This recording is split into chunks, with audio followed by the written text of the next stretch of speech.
Happy Monday. It's good to see y'all. Hope you're doing well.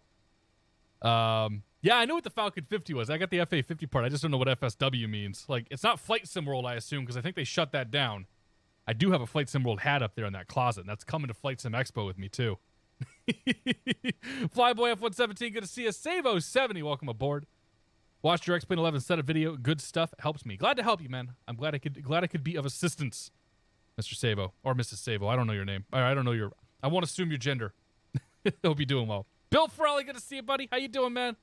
Hike the Earth. Welcome aboard. Can you do a wheelie? Retard. This plane, we might be able to get it to do a wheelie. I don't know. I think the CG might be a little too far. I think it might be a little too big for a wheelie. But there's definitely some planes out there where we can do a wheelie. I'm thinking like the MD-80 and the 747 come to mind immediately. Daft Birdie, good to see you. Jamie Cole, welcome aboard. How you doing? 505 Northman, happy Monday. Jonathan Cordova, good to see you. Phil, 7488, thanks for 12 months. I appreciate it, buddy. Cheers. King of the North, good to see you. Actually, the TBM's real good at wheelies. So, yeah, here we are. This is our last, the last front page stream of the stream tonight. So we'll see a whole bunch of people start to pile in here in about 15 minutes. We're going to be flying in this guy right here. This is Boeing 747 Intercontinental Freighter. Something like that by SSG. It's a good plane. Like, it's not the best plane by any means, but it's fine. Gets the job done. It's going to do what we need it to do tonight. And that is kind of cruise around and fly something big. I like flying big planes once in a while. Not very often, but once in a while. Route tonight, though, we're doing a little West Coast tour. And West Coast tour is going to have us leaving Seattle, heading down to Portland for our first hop. Remember, it's got to be a short one for the first one, keep people interested. And then a much longer hop, about an hour or so, a little over an hour, probably an hour and a half, heading down to San Francisco tonight for the final destination. Clear skies the whole way. I'm hoping we actually get to see some ortho this evening because thus far, every one of the flights that we've done has been basically ortholess, thanks to weather. So that's the plan. Plain Ben, how you doing, man? Thanks for the host. Hope you're doing well. Cheers, buddy. Black Box, thank you for the host, man. I appreciate it as well. Everybody should go follow those two guys, Plain Ben, Black Box. Go follow Cirrus Max if you want to while you're at it. Appreciate it, guys. And Smudge Pixels, thanks for your support, and welcome to the Beer of the Month Club. Cheers. How you doing? Dialu99, good to see you. Welcome aboard. Taylor114E, good to see you. Hilo73, welcome aboard. All the people with numbers in the names coming in right now. Speaking of which, K Meyer6 says, hey, that's not a beer. Yeah, I really don't drink during the week. So we get water on the weekdays. And I've been having my mostly dry August, which really hasn't been as dry as it probably should have been. But it's okay. Rum Dog, good to see you. St. Wolfric, welcome aboard. Whiskey Barrel Sweet Roll. Oh, man. Water Mondays. There you go. We got GA Mondays going to start up next week.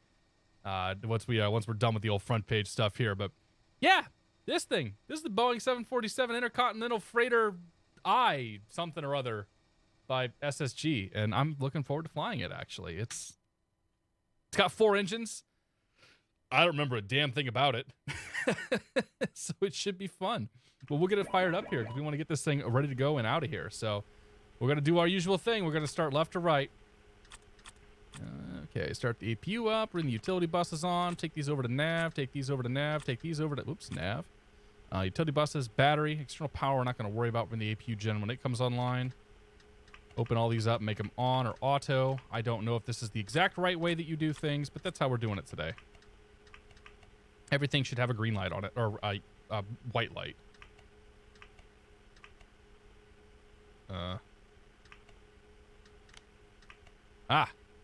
There we go. Now we have APU gen. Do I need to reset those?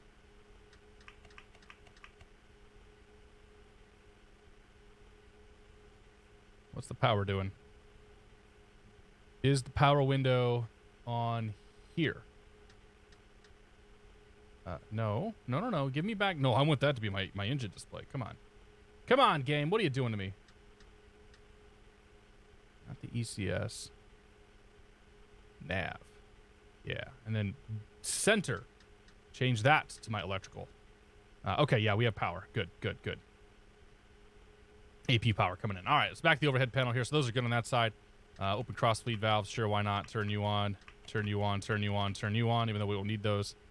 We definitely won't need that. We're not going to have that much fuel on board. All of this stuff looks fantastic, right? Yep. Okay. Auto.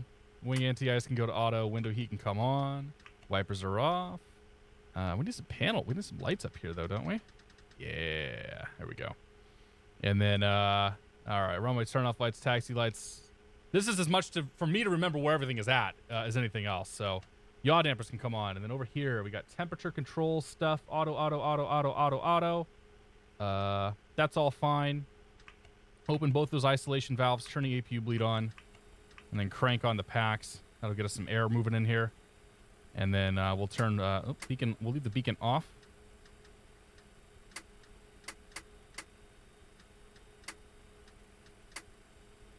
I don't know if that's off or that's off. Okay. Nav light can come on. Logo light can come on. Everything else can stay off. Overhead panel looks fine and dandy.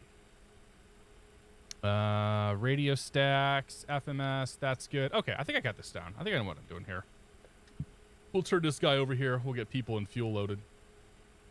And then we'll get pushed. So if you guys haven't been here for the Monday streams, this first few minutes is going to be real quick. I want to be basically moving in 10 minutes, which is when we are going to go on the front page. So I don't want to have people coming in here and be like, oh, there's just programming it. What is he doing? Because that's not very exciting. I guess it's done there, right? Yeah, okay, it's good enough. FMS on this doesn't really, it's not the most complex and complicated of things. Okay, so let's start with, that's the tow. Payload assistant, that's what we want there. Oh no, are we at kilos? Set weight pounds, there we go. Okay, so for payload weight, I want to have zero fuel weight of 59,600-ish. Retard.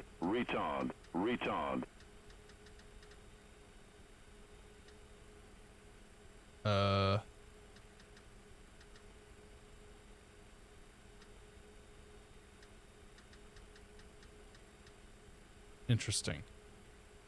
What if we just push those buttons?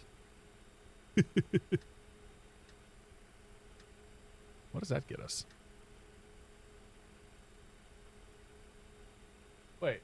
No, sorry. It's 595,000 pounds. That makes more sense.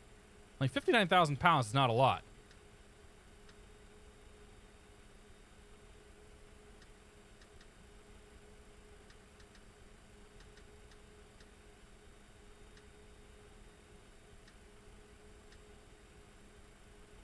Oh no. So that thing is, wow, that's broken.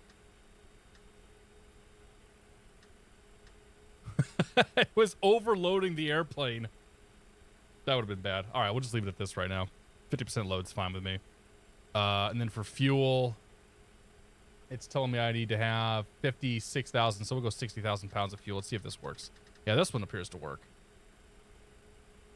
So let's just put 60K in here. Retard.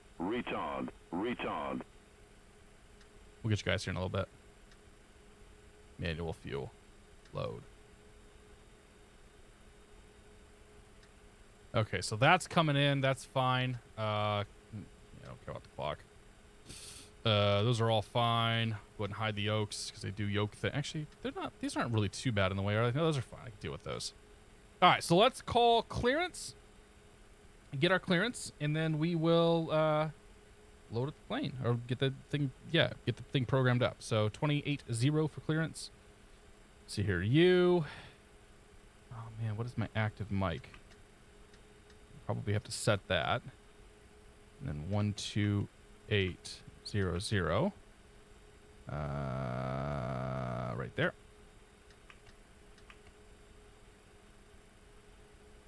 And the $1 million question, does it work? I was on 23. Okay, so it was working on 2377. 20-0. There we go. Settle clearance, UPS 717 heavy IFR clearance Portland, please.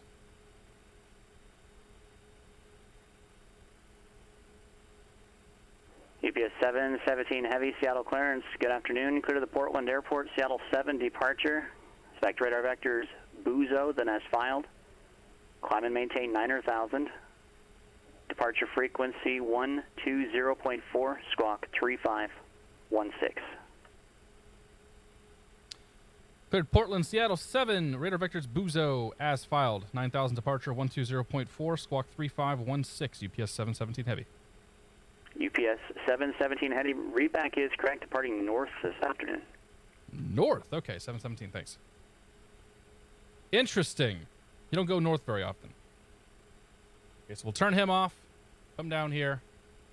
Seattle to PDX, KPDX, boom. Activate that. Execute that, and then go to the route page. Or no, departing and arriving, departing Seattle. So we are going to depart on runway 34 right, which means we have a very long taxi ahead of us on the Seattle 7. Execute that. And then departing and arriving, PDX. We're planning on, what am I planning for? Runway 10 right. So it's going to be the Crater 2 from Buzo, and we're gonna put the ILS. Well, that's interesting.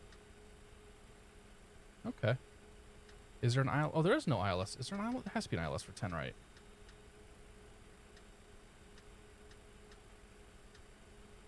I bet there is, and it's on this page that's not working.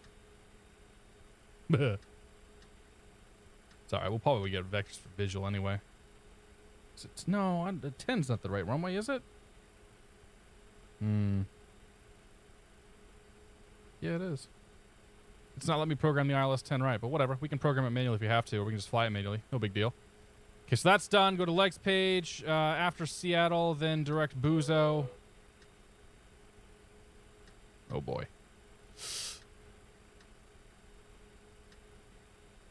Oh, man.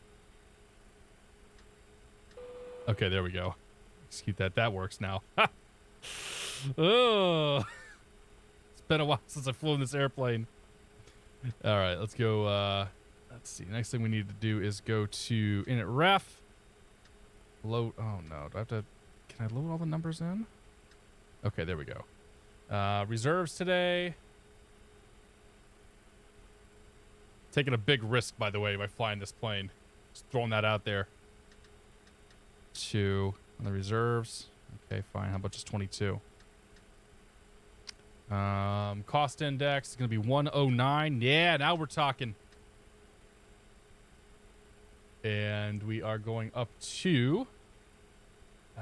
what did I file? I think 15,000 is what I... Yeah, 15,000 is what I filed. That's good. Okay. We could definitely derate the crap out of this thing. So let's just do a 55 degree selected temperature. And you can derate it 10%. Good. Takeoff page. What do we take off with in this plane? Like flap, it's kind of flaps 10, you think? I think it's flaps 10. 10's what we're going to go with. V1 142, V rotate 153, V2 162. Good. Trim of 6.5. I can set that right now. That's the trim right there. 6.5. There we go. Okay, FMC is now set. Good. So let's check out the... Oh. Stand by.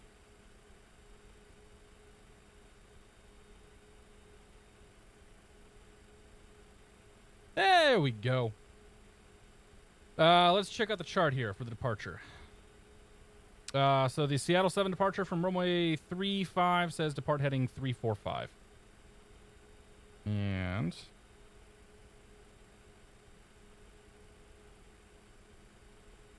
Is that it? Oh, climb heading 345 and on to Seattle 341 radial. 34 right. Okay, so when did we go to that radial? All right, so we got to program a radial up.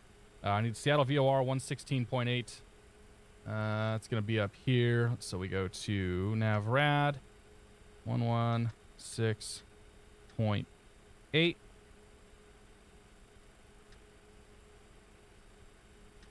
Zero. And a course of 341. And then we come up here. We change this to VOR.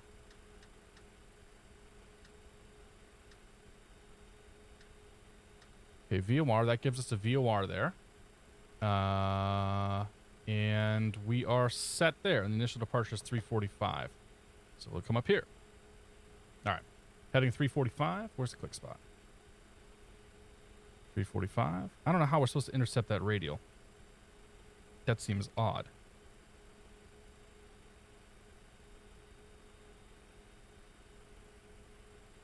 I guess at some point we're supposed to turn over and intercept that radial. That's kind of weird. I've not seen that like that before. Everything else you can see it points towards the radial. This one points away from the radial. Whatever. All right, climb out speed though. Not gonna let it bother me. It's gonna be V2 plus 15, so 177 knots. 177. Good. Flight director on. We're gonna put this sucker into heading mode. Heading select. And we'll leave that all that stuff alone. Should we go flight changer on? There we go. Initial altitude's 9,000 feet. All right, so that's now set. So we got the FMC set. We've got the glare shield set. We come on down here. We're gonna set up our transponder 3516 3516 16. Click it like you mean it, Ty. TARA. All right, FMC's done. That's done. That's done.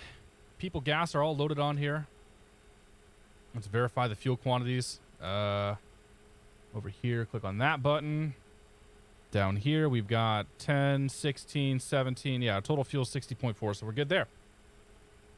All right. Where are the cats? Good to see you. RX67, welcome aboard. Jay Patel, good to see you. Cooperfish, good to see you. Rai Sakama, good to see you. Trey, how you doing? Two-Tone Murphy, Space Dandy, Modularis, Kleenex Ghost, Spees 75. Scampers, welcome aboard. Tyon Cooper, good to see you. 94 Tails, good to see you. If Marcus is in here, hello. Mayor 2017, thanks for your support. Welcome to the Beer of the Month Club. Cheers. And we got Flying Coleslaw here for 14 months. It says this is going to be an interesting night. Oh, yeah. Oh, yeah. Thank you very much. Luis Monza, good to see you. Piper Hawk, welcome aboard. Jamie Cole 11, welcome aboard. Aussie Benny H, g'day. How you doing, man? Happy Tuesday. This show not found, good to see you. Be the Gamer 2YT, welcome aboard. Drone Flyer 54, happy Monday. And hello to everybody coming in here. Serby Plays, good to see you. All right. And ground to cockpit. G'day, mate. Go ahead and show me where you'd like to Alan fly is now. our pushback driver tonight. Uh-oh. Whoops. Oh.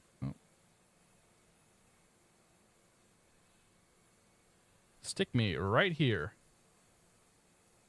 That's where I want to go. Ground to cockpit. Toast driving up right now. Okay. Let's move over here to GPU disconnect. Good. Barrick and Nav, good to see you. KK Bash, welcome aboard. I crash a lot. Welcome aboard. Jay Pilot, good to see you. Will Wiley CP, good to see you. Can we see your controls? Nah, you can't see my controls. I have no way to show them to you. Serious Max, thank you very much for the tier 3 sub for 25 months. Thank you very much, Max. I appreciate your support, buddy. Cheers. Says you're flying the queen, but you can be my queen any day. Arla Scotsman, good to see you. Max is only buttering me up because he wants to get this video out. Alright, all doors and hatches are closed. Ready to connect. Why is the fuel truck here? Retard. Well, I'm assuming the fuel truck will go away in a second. Hey, Smarts, thank you for 21 months, my friend. 21 months, that's like 3 babies. Dude, don't talk like that, okay? Cheers. I think it's like 2.5 babies, though, man. Thanks, man. Appreciate it. Sugar Dunkerton, good to see you. Ernie the Cat, good to see you. Cup of Joe to go, welcome aboard. KC Fire, happy Monday. FedEx is best. That's fine. I couldn't find a FedEx livery on short notice. I could find, however, a UPS livery.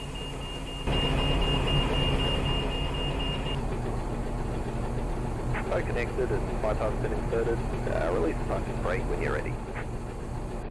All right, you ready for this? Alright, starting the pushback, and you may spool them. Yeah, we ain't gonna spool them just yet.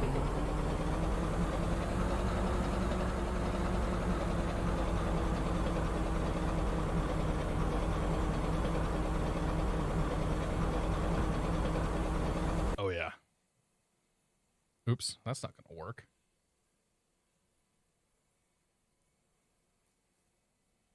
She's a good looking plane.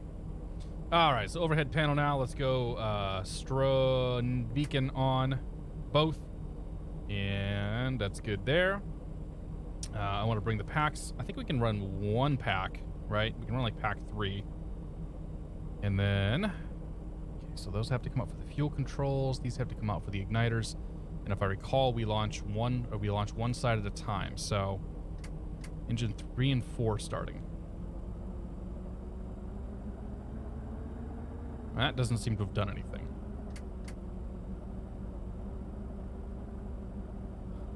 It's gonna be awfully anticlimactic if I can't get the plane to start. Ready, the bleeds on? I'm sure there's something I'm missing here. There's no igniters on right now.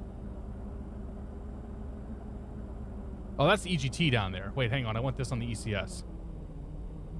Engine information. Yes, there we go. They were spooling. Okay, now we got the EGTs coming up. 2 engines are spinning. RC Flyer, good to see you. Steel Cooked, welcome aboard. Dude, it's all about the sheepskin seats. How do I turn the exterior sounds off? I can't. Okay.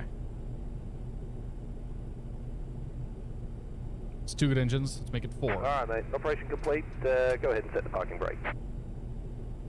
Yeah, park brake is set. Alright, Two's mate. coming up. Disconnecting toes, stand by.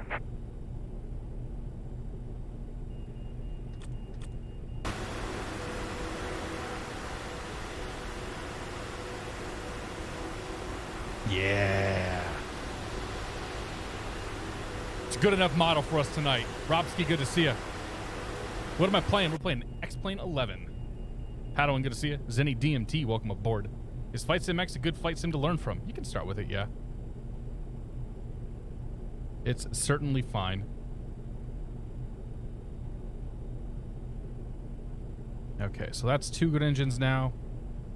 Overhead panel, bring both packs on. We could turn the center fuel pumps off. EC mode should come off. Toes disconnected. Bypass pin, yeah, it's removed. I'll give you a thumbs up on the right. EC's up catch here, you next yes. time. Have a safe flight.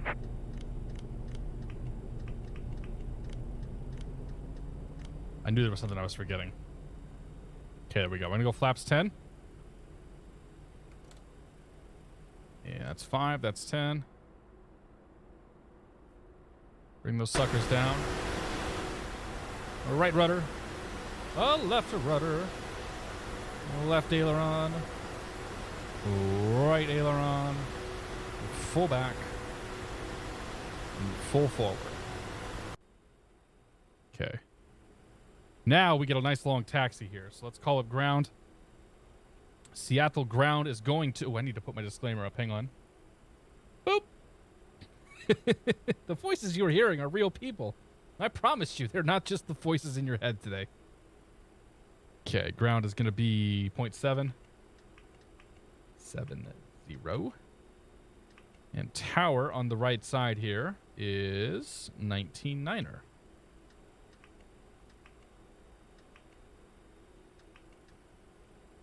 Maintain 13,000 Albuquerque altimeter 3004. Okay, put the park brake in, hold the brakes down. Ready to taxi. Oh yeah, we need to turn the APU off. Ready to taxi this monster out of here. Ground 95 Delta Alley Whiskey for taxi. Max has to be first. Seattle ground, verify squawk 6014. Affirmative. Delta 985, Seattle ground, thanks. Runway 34 right, taxi via Bravo. Bravo to 34 right now, Delta 95, thanks, sir.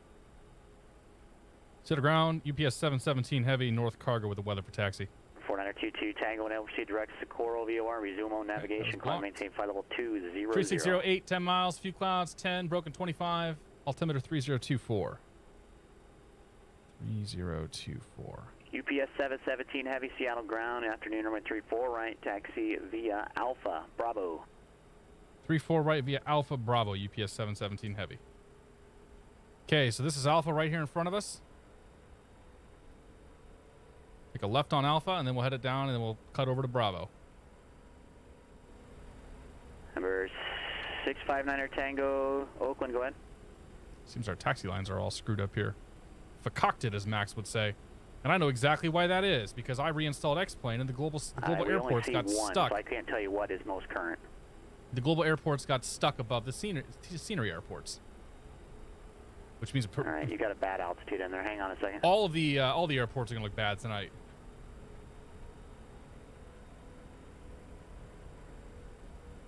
Okay. It's 15 knots. Number 500 Tango, just confirm you're going from Novato to Santa Rosa, correct?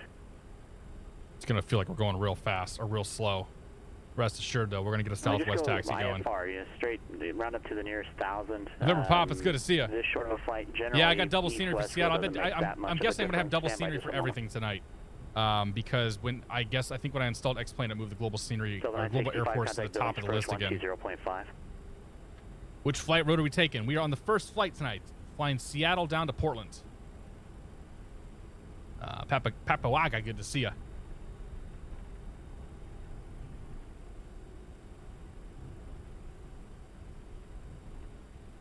Am I using autopilot for the takeoff? Negative. Yep, double scenery. I checked as much as I could today, and I totally missed that part. So, that's fine. Every time I update X-Plane, it does that. Bugs the crap out of me. 965, Billings approach afternoon. Surprised I didn't notice it last week, though. 29er. Because I was running 10:30, 11:30, I should say, last week. It's all right. It happens. Throttle enough to get the stick shaker working on the full yoke back. Yeah. Benny knows how it is. Oh, I need to remove the demo scenery. Oh, okay. Well, that's not a big deal then. Yeah, so we'll get the demo scenery out of there. That's right. Oakland and everything else tonight should be fine. Santa Rosa Airport via the Skaggs Good call. Island VOR, then direct, climb, and maintain 6,000. Departure with Oakland Center 132.2, squawk 7160. Hold for release.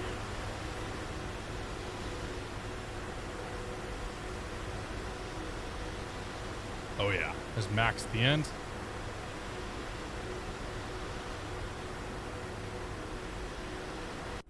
Race that fuel truck. He gonna be a lot faster though. 59er Tango, your read back is correct. Hold for release. Advise on this frequency when you're short of the departure, only first in line. Phenomenal. Good to see you.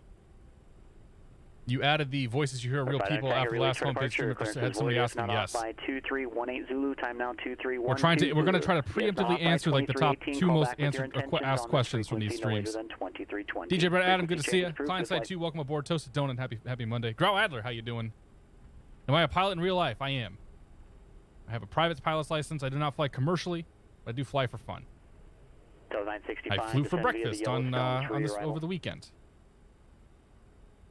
Apparently, we're going to use a non-derated takeoff. Even though I told it not to. What if I derate at 20? Yeah? Nope. Nope. Oops. Alright, well, let's go back to perf. Thrust limit takeoff. Reset these speeds. Retard. We're still good. Toasted Donut, thanks for 5 months, my friend. Can you do a barrel roll? Cheers, buddy. Thank you. Delta 95 departure, 34 left. Delta 980. Marcus MMC, good to see you, buddy.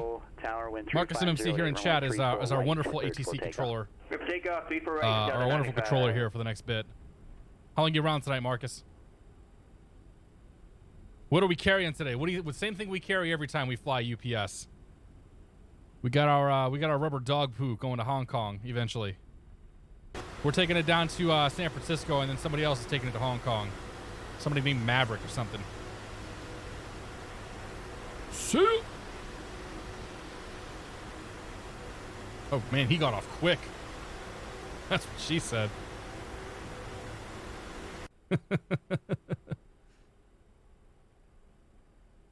Number 22 Tango, climb and maintain flight level 210 and contact Alpha. Surely you can't be serious. 124.32. I am serious, and don't call me Shirley. Nah, I probably just look like a tail strike. All right. 985, contact departure. Departure. See ya. Departure 20.4. 2040. There we go. Can somebody explain who isn't a pilot what the C is all about? Just having fun. Back in the TeamSpeak days, we used to just yell SEA at every time somebody was taking off. And it just sort of turned into a thing.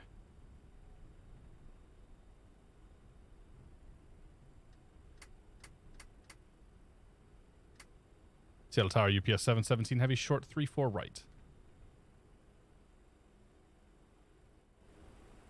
Could be a military thing. I don't know. I'm sure somebody does it in the real world. UPS 717 Heavy, Seattle Tower, runway 34 right, line up away.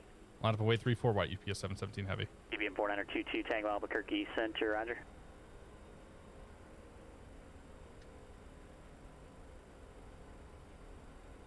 All right. Delta 985, turn right heading 0900. UPS 717 Heavy, runway 34 right, cleared for takeoff, wind 3508. Go for takeoff 34 right, UPS 717 Heavy. Not quite ready for that. Well, we're going to get a full power takeoff out of this, so our performance should be fairly dramatic. Okay, lights are good. Camera's good. And action. Delta 985, fly heading 050 vectors for the visual approach, runway 28 right, set and maintain 7,000. Engines up, stable. Delta 985, Rogers, heads up, I've got similar sounding call sign, different frequency, Delta 965. Airspeed alive. Thank you, Delta 965, fly heading 050 vectors, visual approach, runway 28 right, set and maintain 7,000. Oh, it did derate it. Delta 985, when able, clear direct to Buzo. V1. Rotate. V2.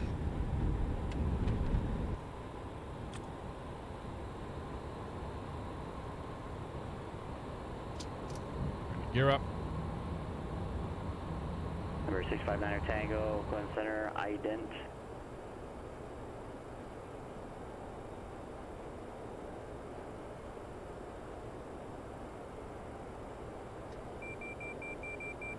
Number 659er Tango, radar contact 7 miles south, west Skaggs Island, VOR. Center was altimeter 3000. Climb maintain 6,000, say request when able.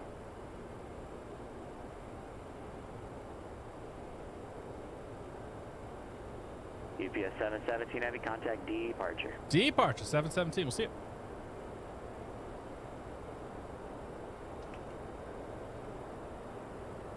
Settle departure UPS 717 Heavy, 3,000 climbing 9,000. UPS 717 Heavy, Seattle departure, radar contact, climb and maintain 15,000. Climb maintain 15,000 UPS 717 Heavy. All right, 15,000. Number 500 Tango, you said you wanted the ILS or the localizer, which one? Number 659 Tango, roger, across the Skaggs Island, VOR, at or above 3,900. Okay, gear up, lights are out, flaps are coming. Whoa, flaps are definitely coming in. To Sonoma County Airport.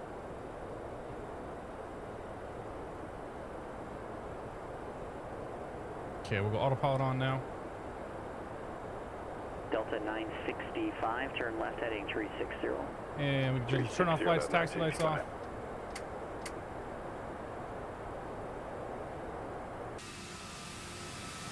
UPS 717 heavy, turn right heading 090. 090 UPS 717 heavy. Delta 965, turn left heading 320, descend and maintain 6,000. 320, 6,000, 965. Hey, it's Kevin.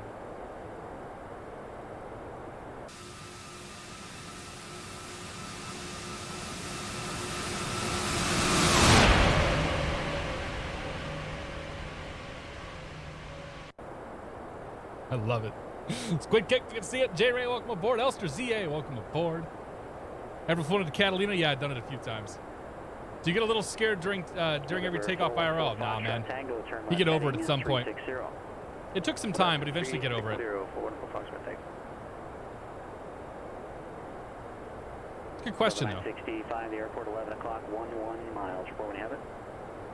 Looking down 965. Steaks, good to see you. How do you get rid of your fears? Just fly a lot. Like the more I flew, the more I got used to it, and the less it bothered me. Tower 127.2, established on final.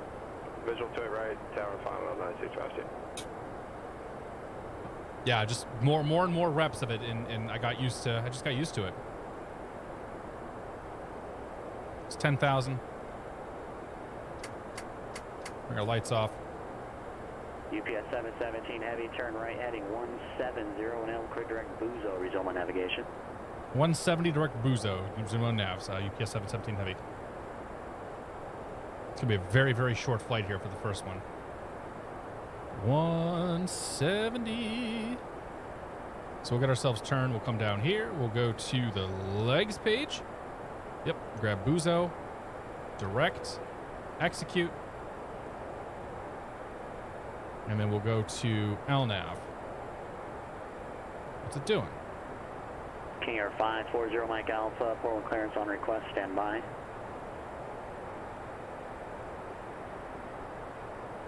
And we'll do it one more time, direct Buzo, just so it doesn't try to track it. Delta 965 Billings Tower, wind Buzo, 300 at 18, runway 28 right, clear to land. Now we should be direct Buzo. There we go. Perfect. Nose is going to come up here. Before you know it, we'll be at 15,000 feet. Very quick Mini flight. 5 departures unavailable, turbojet aircraft only.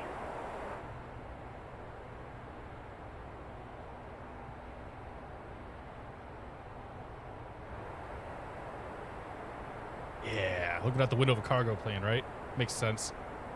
Immersion! Delta 213, how you doing, man? Welcome aboard, Nico. Hawaiian Hippie, welcome aboard. Is this PMDG? It's close enough.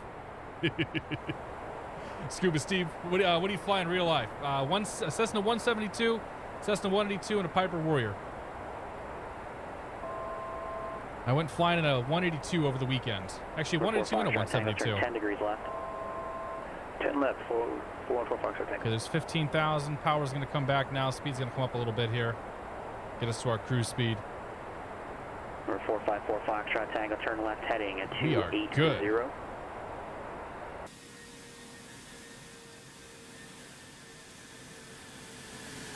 Guidance star 4 Foxtrot Tango, turn left heading 280. Left 280 for Foxtrot Tango.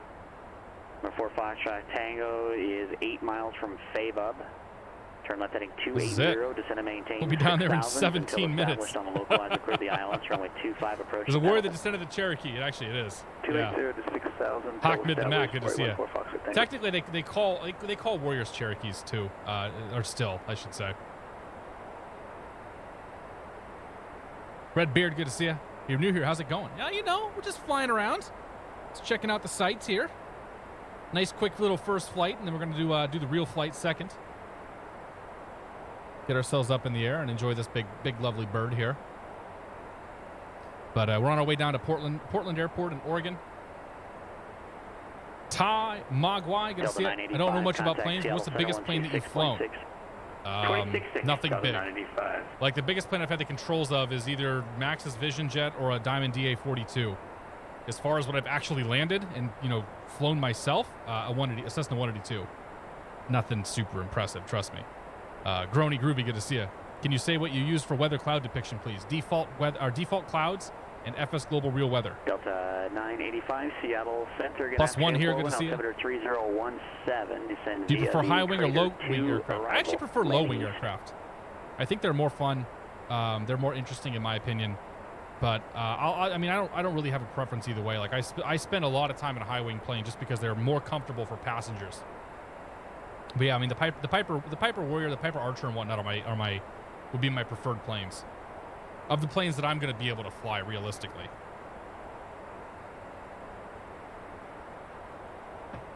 Delta 965 left turn runway 25 is approved if you like. Okay.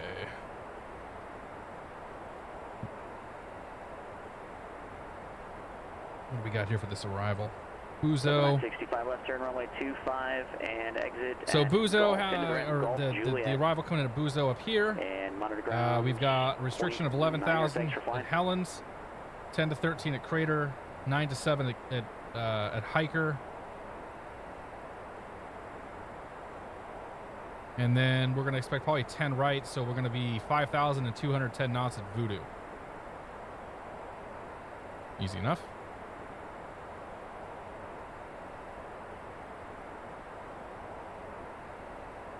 Let's see here, our perf page.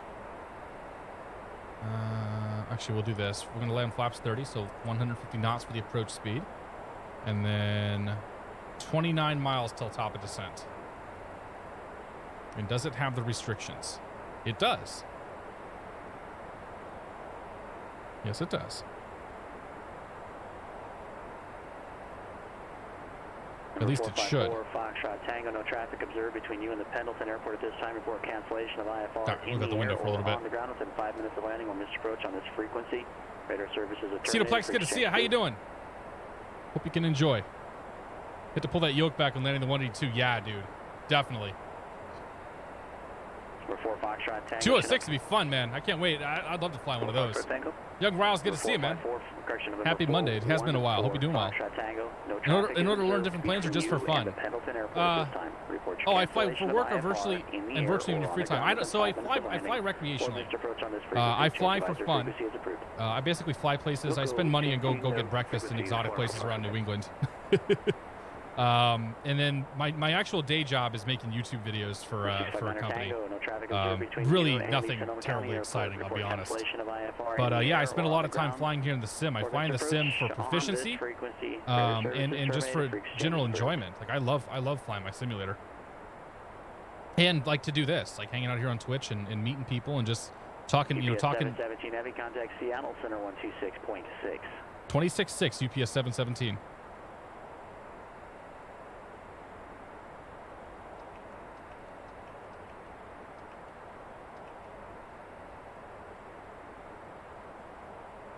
Seattle Center, UPS 717, 15,000. UPS 717, Seattle Center, good afternoon. Portland, altimeter 3017, landing east, descend via the Crater 2 arrival. Send me the Crater 217 on the altimeter, landing east, UPS 717. Okay. iPad.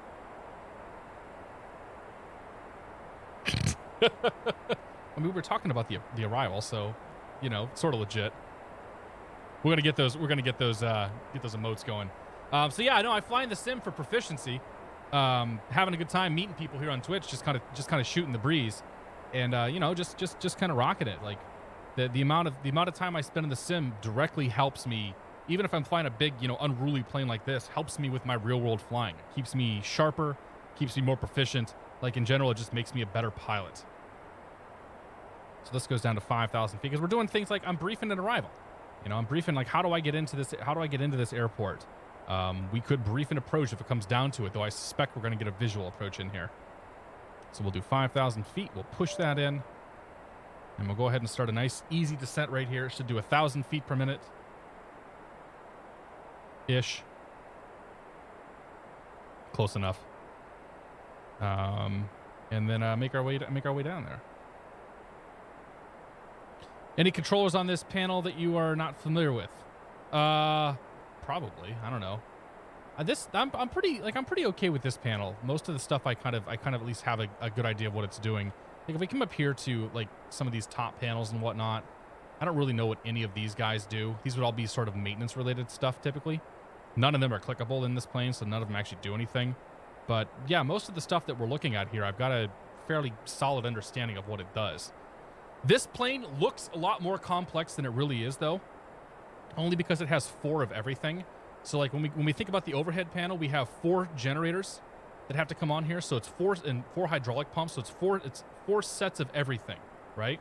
When we come over here to the pack section, so the air that's basically powering this entire plane, you know, there's 4 packs, 4 sets of bleeds. Like there's 4 of everything throughout this plane, and that just kind of makes it look more complex than it really is. A lot better. I hear you loud and but clear. like, you know, our utility panel, our electrical panel is here, hydraulic panel is down here. Your air conditioning and environmental controls over here. Your fuel is right here, and most of that's pretty consistent between the different airplanes. So you just, like I said, you kind of get used to it. Departure frequency 118. Thunderlax, good to see you. Do these hours count as real flight hours? That's a big negative. These hours don't mean anything. Try not to hit the volcano. I'll do my best. I don't even know. I think is that Hood? Or is that... No, that's St. Helens. Yeah, that's Mount St. Helens. Hood's the one off there in the distance. Number 0, Mike Alpha, your readback is correct, and we're departing east. Slank Man, good to see you. Hockey's live. Welcome aboard. How many flight hours have you logged? In the real world, almost 170. I think I'll probably hit 170 here in a couple of weeks. In the simulator? God, probably 3,000 plus hours I've spent on this thing. Worst experience flying IRL and worst in the simulator. I don't know, man. Like IRL, I've had some... I don't really think I've had any real bad flights. Like I've definitely had some bumpier flights in the real world, but I wouldn't go up if I knew it was going to be an awful night. In the simulator, the only time we get upset in the simulator is when the thing crashes. Like if the simulator just goes boom, and like the application stops in the middle of our flight, like that's when things start to get kind of poopy. Otherwise, yeah, I mean most of the flights I plan them pretty well, and you know, tend to have a little bit of fun with them. Expect the visual approach runway 10 left. So is it going to level off at... Expect visual approach runway it should level off at 11,000 feet for Helens. Let's see if it does that. Does it know that it has to? Or does it know... Yeah, does it know that it has to stop? I'm not so sure that it does. Nope, it's going to blow right through it. Hold that 11,000 feet, please. Because you just blew through your VNAV profile plane. Shame, shame, shame. TB 4922 Tango, the El Paso, altimeter 299er, descend at pilot's discretion. It might be that I had to wait for top of descent for it to actually get the profile going. Down to 15,000. We'll just hold it here for a bit. 22 Tango. The nice scenic route around Mount St. Helens.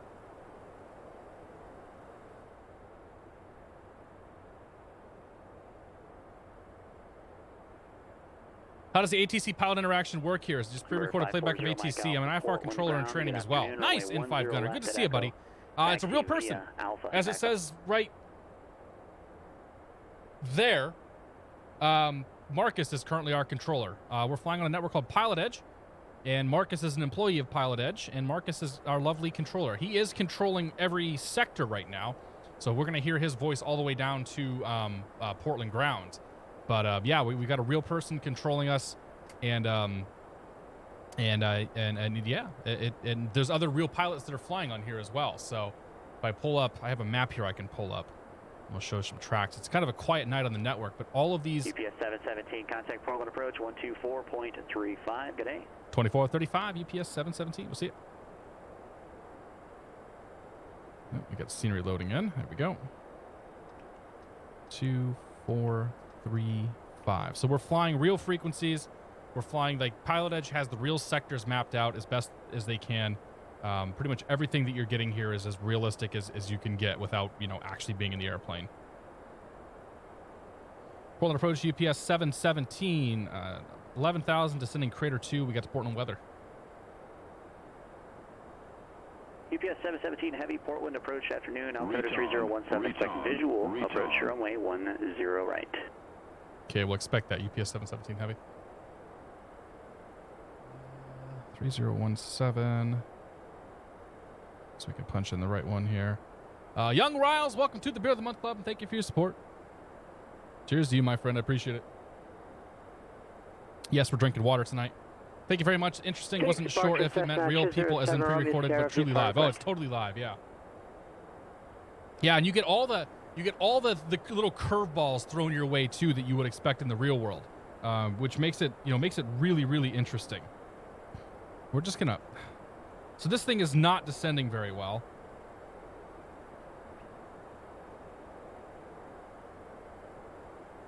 Is Battleground? Wait, is Battleground where it's supposed to go? No. That is incorrect. So let's go. Oh gosh. Heading hold. And down here, I need to go to departing arrive in PDX.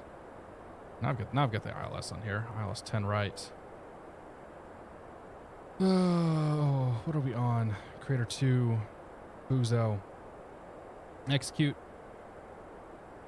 And then we'll come in here. We'll go direct to crater. So go to legs. Crater. Yep. Crater.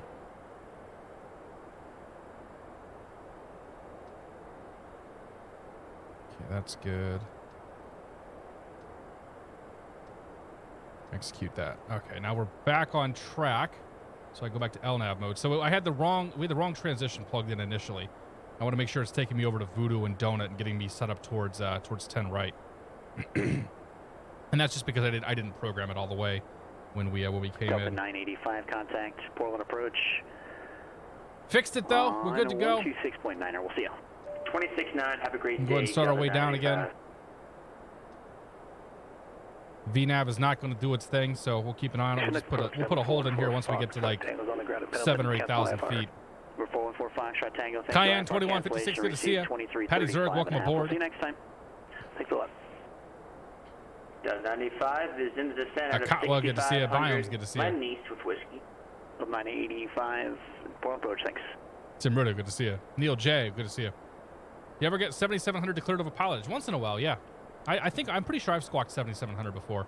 I've definitely had to do 7,600 because I've had some comm issues in the past too, which is kind of a weird thing to have happen in a computer simulation. But yeah, 77 does happen from time to time. I don't tend to do emergencies because I don't really care for emergencies.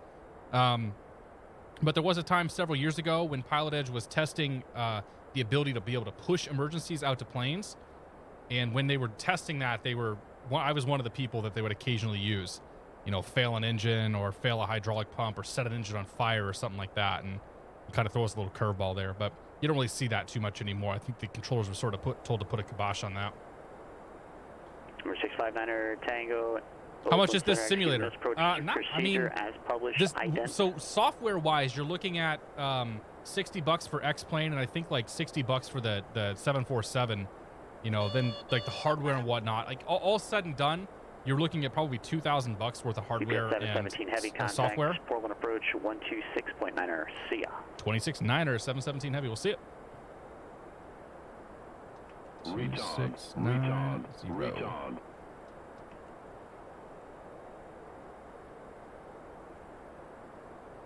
Portland approach UPS 717 heavy 8,700 descending. Crater 2. UPS 717 heavy. Portland approach. Thanks. Altimeter 3017. 17.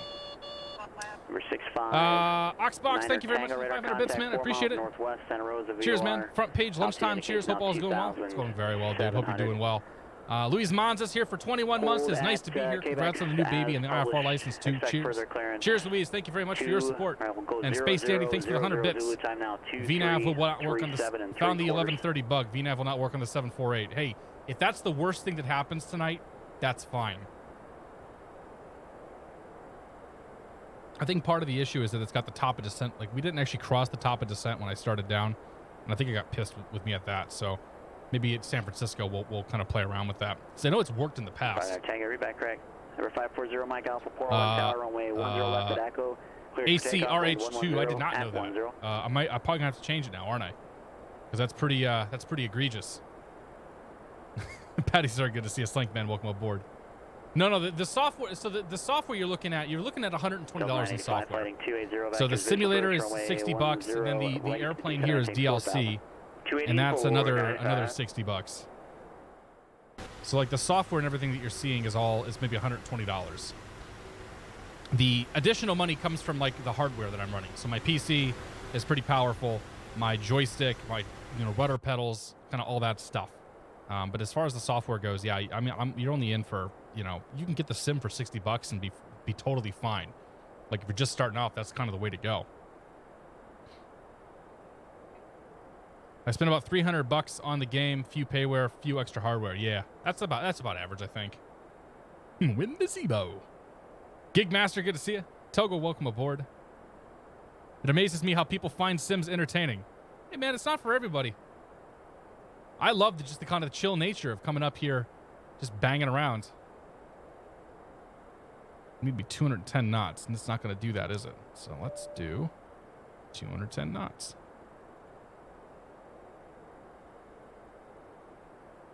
Pull the throttle back here. I certainly recognize that it's not for everybody.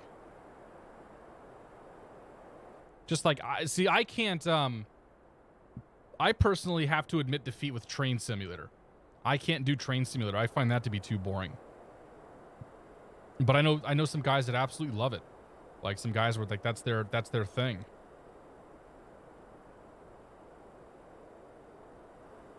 P.O. Morank, good to see you. Post lunch, welcome aboard.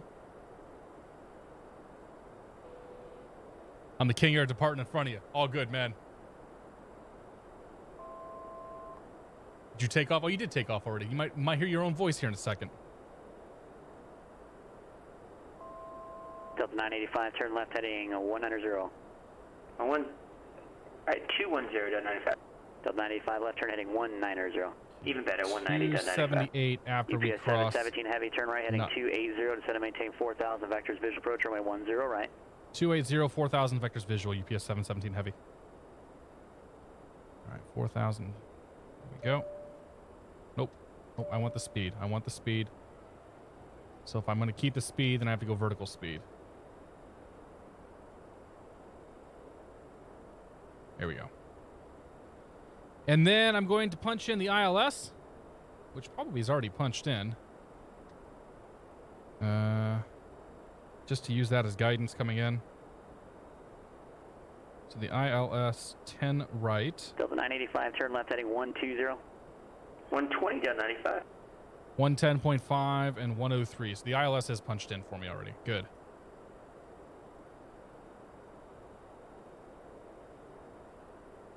The world is one to one, yeah. How do you know what to say to this guy? Lots of experience, man.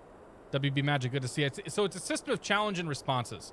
So he issues me a command, and I respond with another command. And it's one of those things like over time you get used to the flow. Like I know what to expect. I know that at some point, actually the way that we're being vectored now, the next person we're going to talk to is probably going to be Portland Tower. And Portland Tower is 2377, so we'll expect that. 108.95. UPS 717 heavy, turn left heading 200. Left 200, UPS 717 heavy. So he issued me a command, turn left heading 200.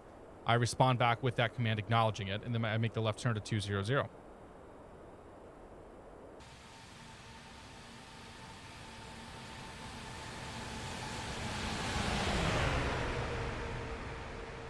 UPS 717 heavy, continue left turn heading 180, descend and maintain 3,000.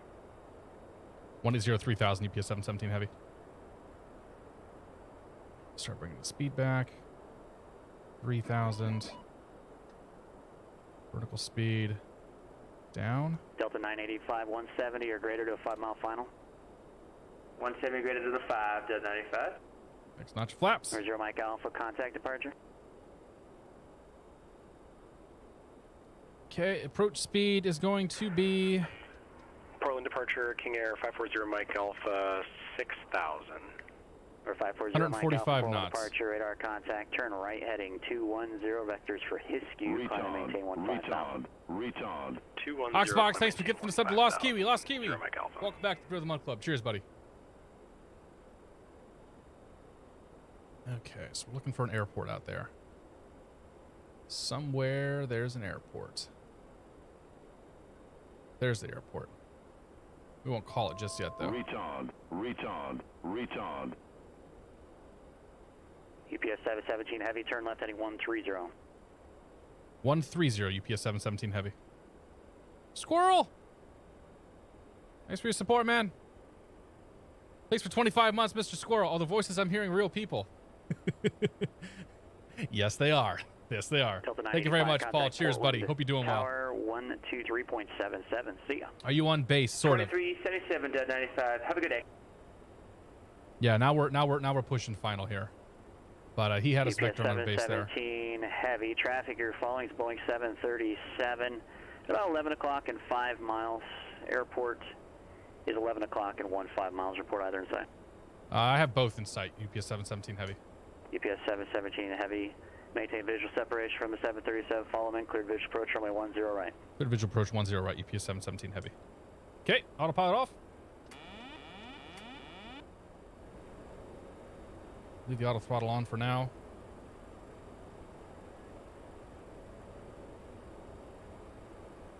Start turning her in. It's going to be auto brakes. So 1. 95 Port Wind Tower, afternoon wind Speed brakes 110 armed. at 10, runway 10 right, cleared to land. Let's just, let's go ahead and turn, we'll turn the auto throttle off now. I'll take the throttles. And our UPS approach 717 Heavy, speed. able to maintain 170 knots. UPS 717 Heavy, affirmative. UPS 717 Heavy, do not exceed 170 knots. Contact Portland Tower 123.77. 2377 did not exceed 170 knots. UPS 717 Heavy. Let's get the gear down. Let's go to tower. We're 4922 Tango, contact El Paso, approach 119.15. Shot the approach there a little bit.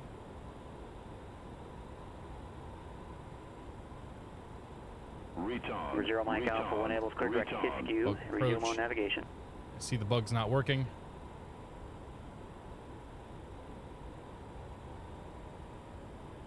Portland Tower, UPS 717 Heavy, visual 10 right. UPS 717 Heavy, Portland Tower, roger, wind 110 at 10. Number 2 behind a Boeing 737, 4 mile final, runway 10 right, clear lane. Clear to land 10 right, UPS 717 Heavy. Okay, let's get ourselves established here. Ollie Gator, thanks for 4 months. Appreciate it, buddy.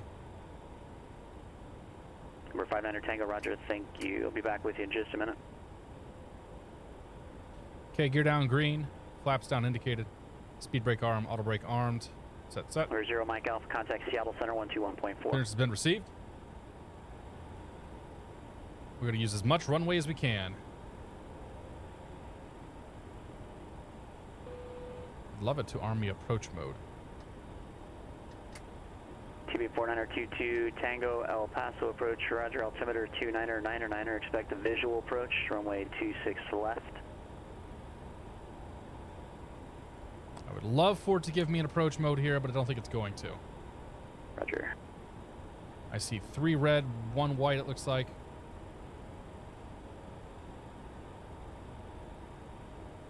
Hangar 540 Mike Alpha, Seattle Center, thank you. Climb and maintain flight level 230. Okay, 2 white, 2 red. Just get rid of the flight director because it's going to bug me. We shall fly it by hand.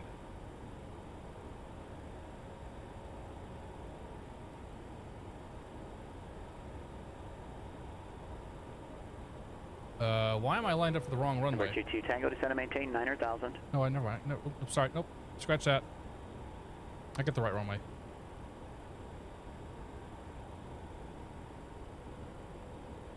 I couldn't see the lights over there on the left-hand side easily, so I thought I was on the wrong runway.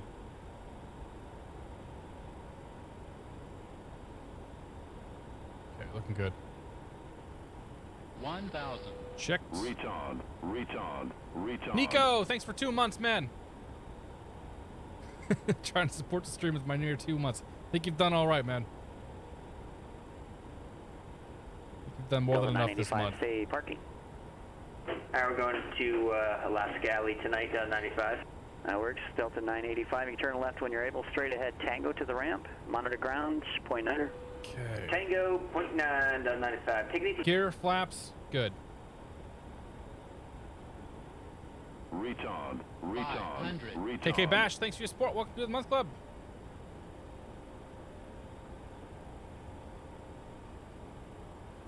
$400.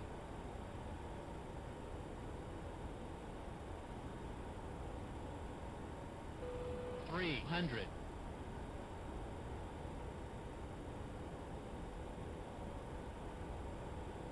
$200.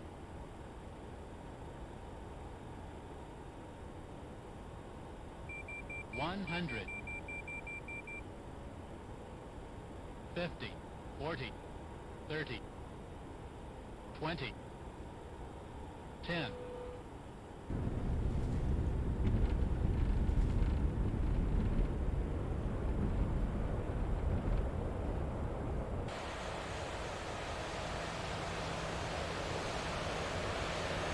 I'll take it.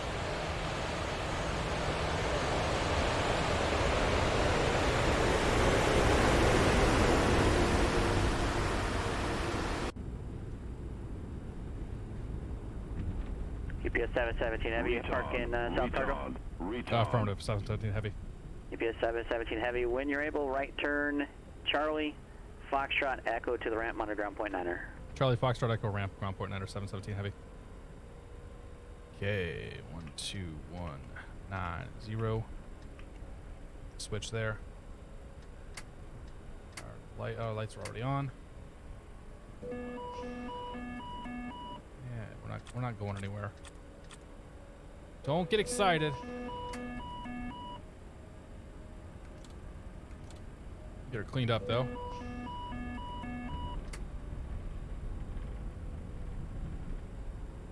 Could have been either could have been more aggressive on the slowdown, the braking, or I could have been less aggressive. Descend and But it's all maintain right. 7,000.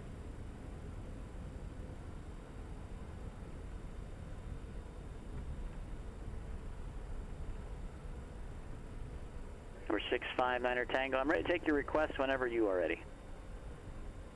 Hey, did he give me Charlie Foxtrot Echo? I think that's what he said. I should have written that down. I've never actually flown over here before. Alright, so that's off. Turn the landing lights off. And bring the strobe off. Oh, that's the beacon. Number Strobe comes 659er off. Tango. All right, so your destination is Concord, and you want to go via Santa we want to do Rosa, APU on. direct Skaggs Island, and then Concord VOR, then direct, or what was your routing again? Oh, there's UPS planes right there. I guess that's where we're going to go. Post lunch is on my way to San Jose. Yeah, we'll probably pass you. You got a long flight ahead of you. John Pheasant, thanks for gifting us up with Flying Jack. Jack, welcome to the Beer of the Month Club. Cheers, buddy. Appreciate it. EF Spock, good to see you. Tatap Shakur, good to see you. Yeah, the goal is to make it as realistic as we can. Number 0 Mike Super Alpha, anal contact retention like that. 135.150. What do you say we come park right here? Oh, actually, we're gonna go over there next to the other one. King Air 0 Mike Alpha, contact Seattle Center 135.15. We'll go park over by that other one. Open her up, and then I'll go take a quick break, and we'll get set up, and we'll do flight number 2. Is this real-time flying? As in it takes the time it takes? Yep. So the next flight, we're going to head down to San Francisco, and it's going to take us probably an hour to an hour and a half. Eagle 11, thanks for the 500 bits, man. Cheers, buddy. I appreciate it. It's a third-party 747. It is. Heading 130. Exclamation point plane if you want to link. Number 22 Tango, descend and maintain 6,000. What's the best way in here? Okay, we'll take Echo 4.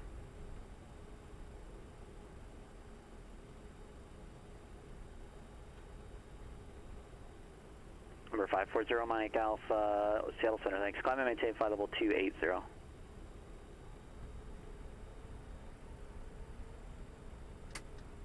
lights off so we don't blind the ground crew. 0 Mike Alpha, correction. Let's make that flight level 270. Climb maintain flight level 270.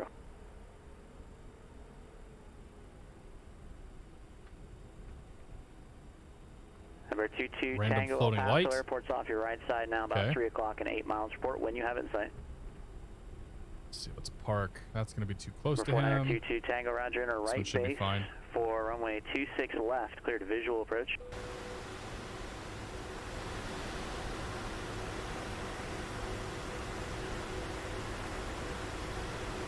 Number 659er Tango, clearance available. Let me know when you're ready.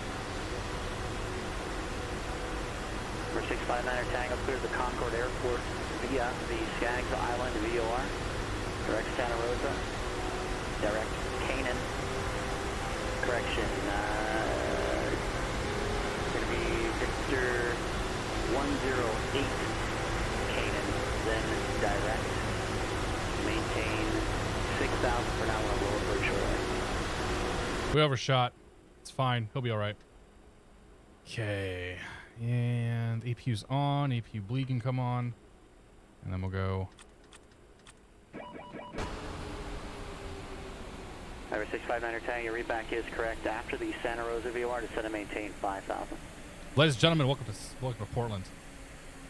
We made it. All right, let's come in here. We'll do this fun stuff here. So,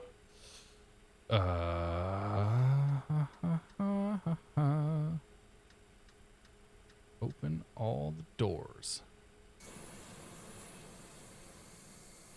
Glug glug glug glug glug glug glug glug. Feed me, says the airplane. Number 4922 Tango, contact El Paso Tower. All right. 8.3. That was cool. All the dog poop ready for delivery. Make it a pickup, take it to San Francisco so we can put it on a boat. Happy plane. Run him over, he says. TBM 4922 Tango. He can survive today. Left. Have you ever done an emergency TBM landing IRL? 4922 Negative. Tango, El Paso Tower, afternoon. Lumberhack's good to see you, buddy. Runway 26 left, clear to land. Don't think I've ever used X-Plane. I've used Microsoft Flight Simulator and Fly. Well, X-Plane is the superior sim, some might say. This is complex. That's good fun though. That's what makes it interesting. All right, folks. I'm gonna step away for a couple minutes here. I gotta use a potty. For taking off. Thanks for stopping by. For sticking around. We'll see you in just a moment. Be right back.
All right. Let's go plan this next flight out. So if you guys have any questions and whatnot, if you want to stick around for another half hour, 45 minutes at least, once we're up in the air for this next flight, it's a much longer flight. And we'll be able to, we'll be able to answer some questions once we're up. This little quick hop here was a little tough. UPS 717, KPDX, KSFO. We're in a B748. 748F. Nope. F. Press F to pay respects. Looks good to me. 10 right, 28 right, good. Generative P. Pay monthly to have ATC interactions. Yes, sir. I pay annually, but yeah, I mean, it's like for what we've got here is $35 a month to have the ATC interactions and also have the other, basically all the other people that are flying on here. But it's guaranteed coverage. So like during the hours they're open, you're guaranteed to have controller coverage. Which if you're looking to train or if you're doing like what I'm doing with Twitch and whatnot, like it totally makes sense. Plus, I think it just makes this it makes the fight so much more interesting.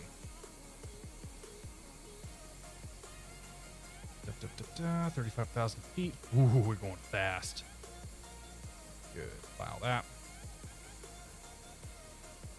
Let's transfer that over to my iPad here.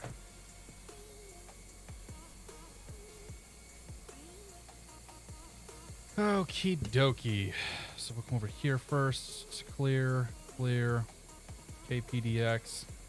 Eason. Q1. Etchy. Malbec. KSFO. Procedure. Departure from PDX. We're going to fly the Mini 5. Take that down to Eason. Off of 28 or 10 right. Add. Procedure. Arrival into SFO. We're coming in on the Bodega 3 from Malbec. Add to route. That's our route of flight. Largely clear skies. We're going to hit some weather here once we get through Northern California. Be underneath us, though. And then as we're coming into SFO, and SFO is currently reporting winds out of the west at 11 knots, 5,000 feet, few clouds, scattered 17,000, broken 20. Beautiful day. And the altimeter 3000. Be a nice, pretty flight down there. I'm hoping we can actually see some ortho, which we haven't been able to do the last couple of flights. And then I need to grab plates. So add plate SFO. We're gonna put the not SFO. PDX airport diagram. Mini 5 back. San Francisco. We want to put the bodega on here, and I want to put the airport diagram there. Okay. Thank you all for sticking around. Welcome to flight number 2. Somebody put a thing in front of my thing. Let's start off with cargo and fuel. So we want to go to payload, and we're looking for a payload weight of zero fuel weight, I should say, of 690K. It's probably gonna be about 90% here. That's close enough for me. And then go to fuel, and we're gonna have a fuel block fuel of 73.5, so we'll call it 75,000 pounds.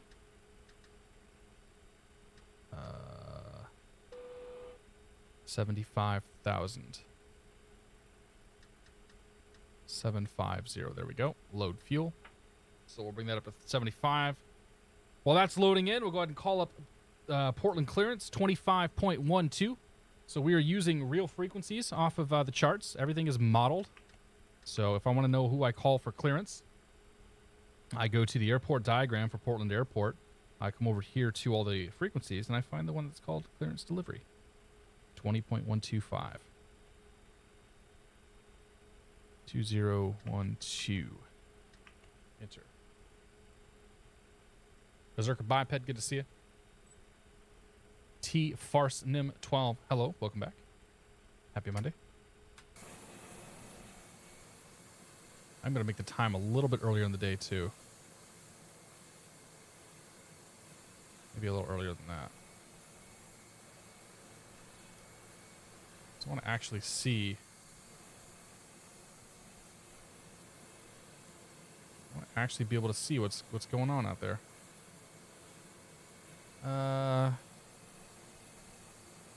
We go 1400. That should be good. Okay. We are UPS 717 Heavy, and we are on our way down to San Francisco. Portland clearance, good evening. UPS 717 Heavy IFR clearance, San Francisco, please.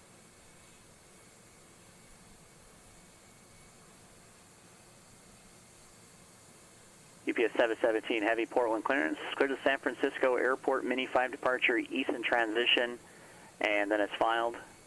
Climb and maintain 7,000. Expect flight level 350 within 10 minutes of departure. Departure frequency 118.42, Squawk 2220. Cleared San Francisco, Mini 5, Easton S, filed 7,000, departure 350, then 10, departure 118.42, squawk 2220, UPS 717 Heavy. UPS 717 Heavy, read back correct. Okay. Come back in here. We're going to go to the route page, and now we're KPDX, KPDX. Flying that down to KSFO, SFO, oops.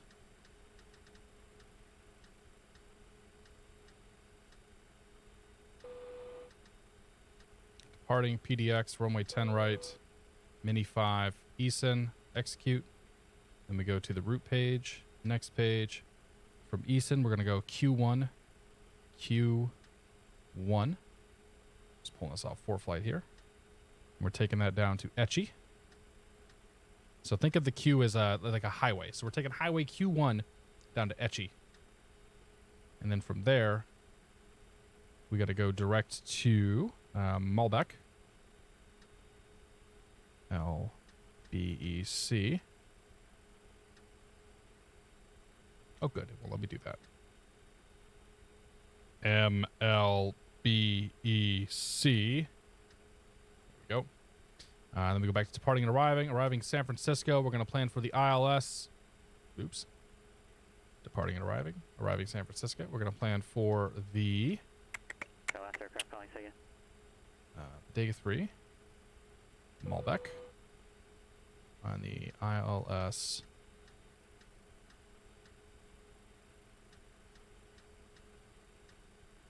All right, we'll plan for 28 right. American 1961 Heavy, Oakland Center, roger. Okay, so because I don't trust this thing, we're going to cross-check it with the actual chart. Because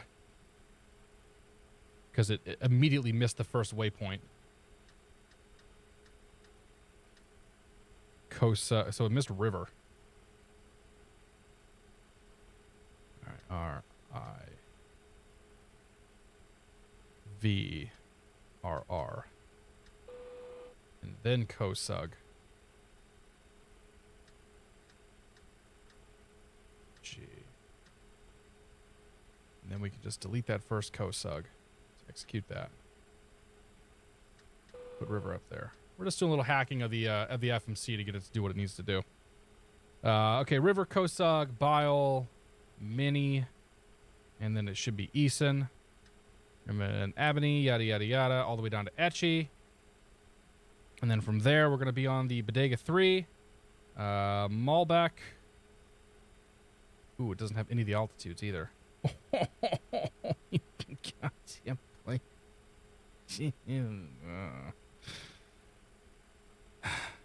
29. Well, we'll fix the VNAV once we're up in the air. Malbec, Joan, Bigelow, Lozit, Bodega, Cork, Bricks. Okay, that's good enough for me. We're gonna have to fix the VNAV when we're up in the air. Duly noted. Okay, so init ref. Load in the weights. Load in the weights. Cost index for this flight is going to be 166. Good. That's fantastic. Reserve that. 65 on the D rate because we got plenty of runway to work with. Takeoff. 137, 151, 162. That is probably not correct, but whatever. Trim is 7.5. Flaps are 10. Trim is 7.5. Flaps are 10. FMC's set. Up here, the glare shield. Our initial climb speed is going to be V2 plus 15, so 177. 177. The departure heading is 103. 103. And the initial altitude we're cleared to is 7,000 feet. Okay, that's set. That's set. Last thing we got to do is... Yep. We got Eugene. New controller. 2220. 0. Good. That's it. Let's close it all up and get her out of here. Go to options. Close the doors. American 1961, descend via the surface to arrival. While those are Hang closing, around to cockpit. G'day, mate. Go ahead and show me where you'd like to point now. we'll have our lovely Australian friend come out here and give us a nice pushback.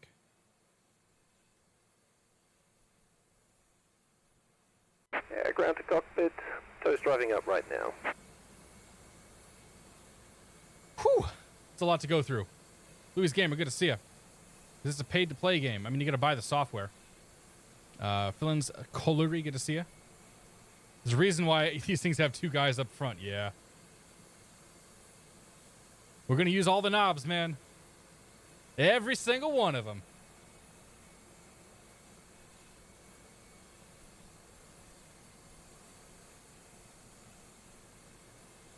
Having a good time with it. Smithy, good to see you. Finally, time to leave. Dude, we're moving quick tonight, I promise you. Compared to most nights. Sean Chia, we're flying Portland down to San Francisco. They are real people. All right, all doors and hatches are closed. Ready to connect. That's not a real... Actually, that's a real person. That's Alan. But that's not actually Alan doing my push. That's a recording of Alan's voice. But all the UT or ATC, all the other pilots you hear are real people. Best way to get into this game: pick it up and fly something simple. So if you go watch last week's stream, you'll see us flying around in a Cessna 172, and that's where you start. You start just the absolute basics. We flew that around VFR, and then we picked up an IFR flight plan and we flew that around. The easiest way to get going. Pineapple, good to see you. Itty Bitty, welcome aboard. P.O. Marank, good to see you. Yeah, I understand, Smithy. There's a little bit of time where like nothing happens, right? But So connected and bypass pin inserted. Release the parking brake when you're ready. Did I put the right altitude on? Did I put the right altitude? 350. Yeah. Oh no. Oh no. Oh no. There we go. Okay, release park brake. Alright, starting the pushback, and you may spool them. Clear to start Turn engine. 1 and 2 off. We will go ahead and spool engines 3 and 4. We're gonna watch for these numbers to come up here. It's called N2. Basically, that's how fast the one part of the engine is spinning. So 20%, that's fine. Then we go ahead and click these buttons here and add fuel to them. And we'll see these over here are spinning. Those are the two engines we're starting up.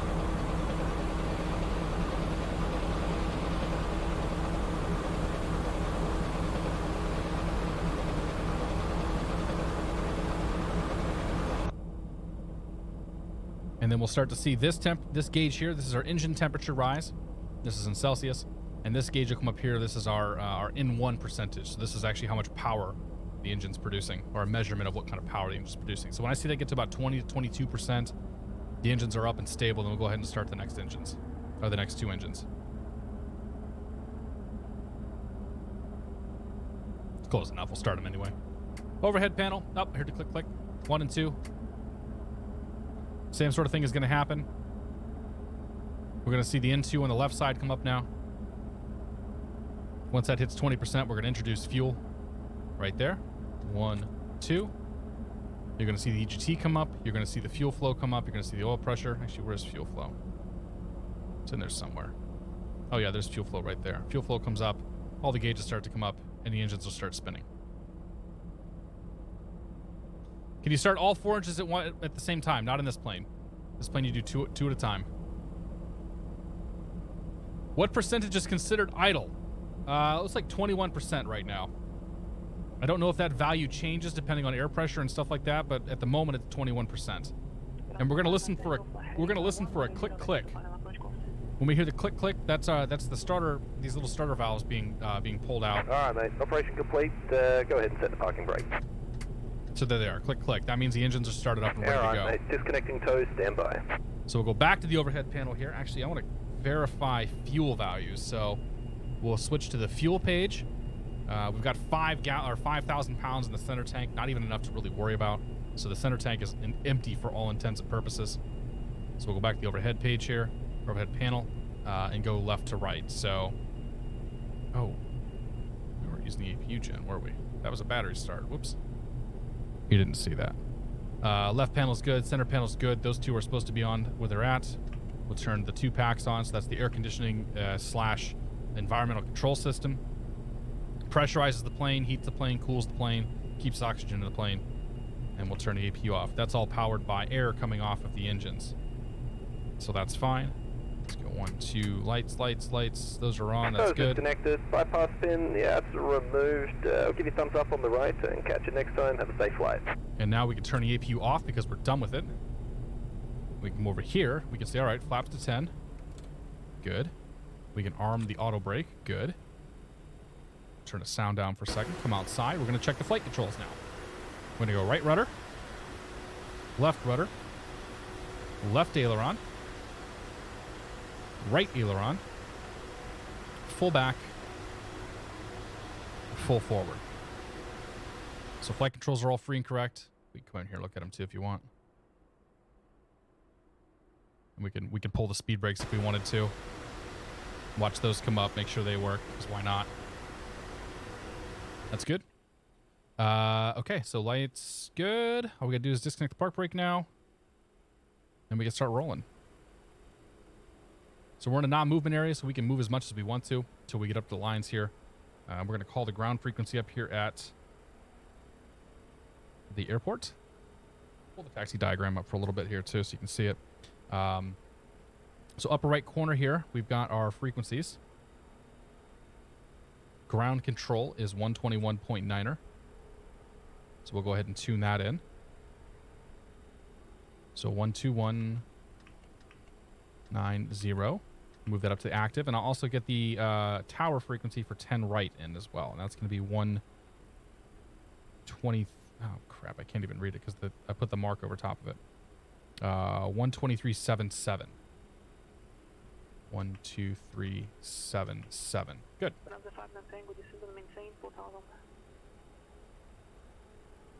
So the little plane here that you're seeing, that's where we're at on the chart,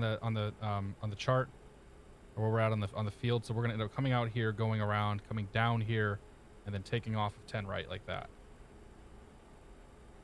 That's what I'm anticipating.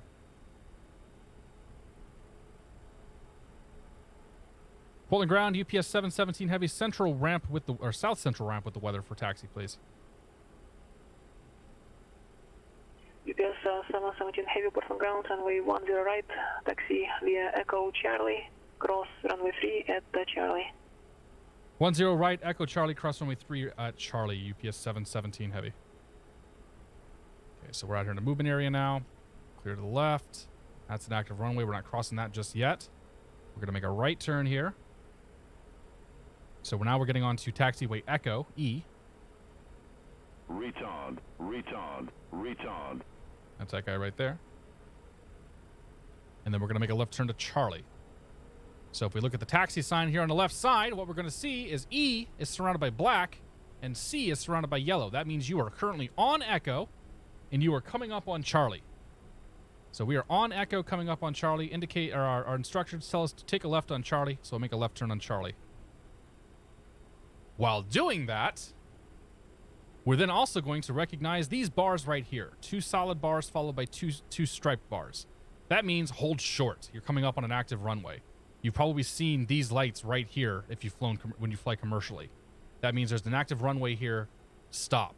We've been given permissions to cross it, so we are going to cross now runway 321. So it's 3 going this way and 21 going that way. So we check right, clear. We check left, clear.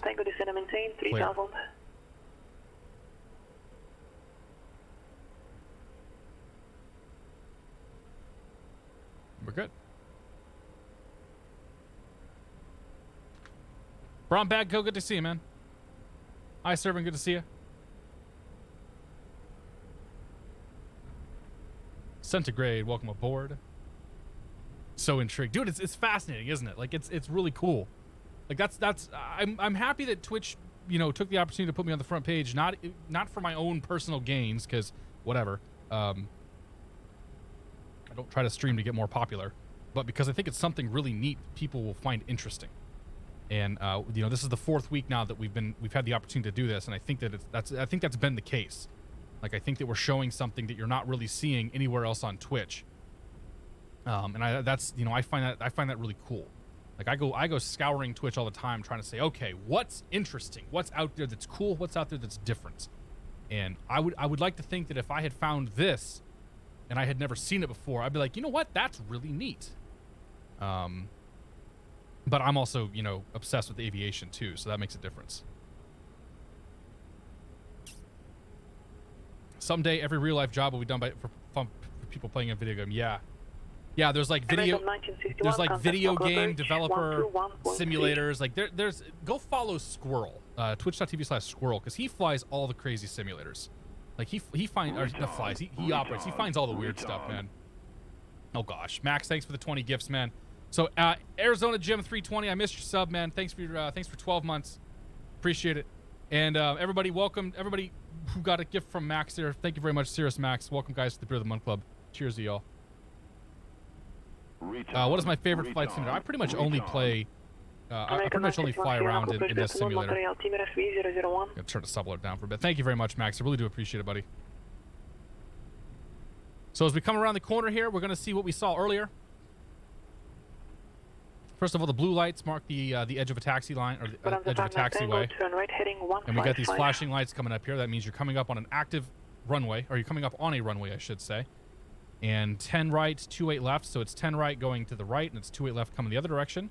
And we can see that we're on Charlie 1, because that's the sign there that's got black behind it. All right, so we'll go to the tower frequency, 23.7.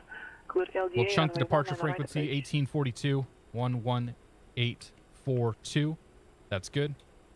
Go to the overhead panel now. We want to turn all of our lights on. So all of our landing lights, our taxi lights, and turn our strobe lights on.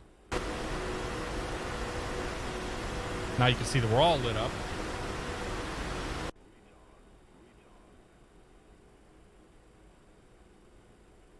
Demonies, Rex, good to see you. So I see the Seahawks symbol on that. No, I think it's the UPS symbol. It does look suspiciously similar to the Seahawks symbol, though, doesn't it? Perplex OW, good to see you. Is it true that you can train in some flight simulators to fly real planes? Yeah, there's well, ask me that question once we're up in the air, and I'll talk more on that. American 1961, advise when you have San Francisco weather. For now, we want to get out of here and get in the air because it's gonna be a little over an hour for us down to San Francisco. Portland Tower, UPS 717 heavy holding short 10 right. UPS 717 heavy, Portland Tower, and we 10 right, clear for takeoff, wind 090 at 17. Clear for takeoff, 10 right, UPS 717 heavy. Okay, lights are set. Camera set. And action. Doesn't need to be armed. Those are in. That's armed. Let's go flying.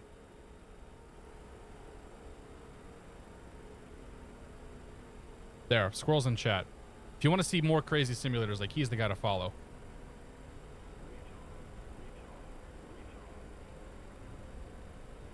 I pretty much just do flight simulator. I've done a little bit of racing stuff, a little bit of Kerbal in the past, but I've like my wife and I had a beautiful daughter 2.5 months ago, so my time has been fairly limited. I would have preferred this whole front page thing to not happen this month and give me like a month or two, but it's fine. 10 right identified, let's go flying. Bring those engines up. Stable.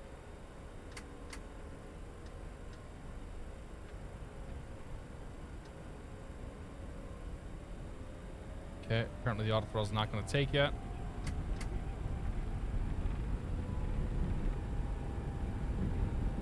Okay, power set. Airspeed's alive.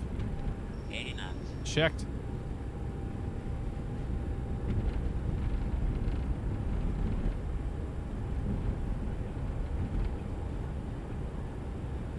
V1. V1. Rotate. Rotate.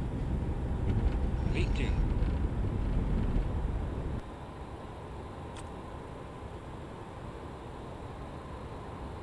Positive rate. You're up.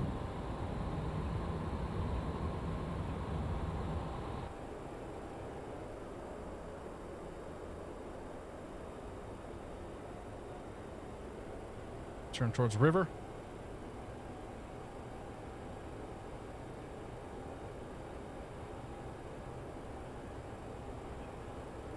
UPS UPS 717 Heavy, contact departure. Departure 717 Heavy.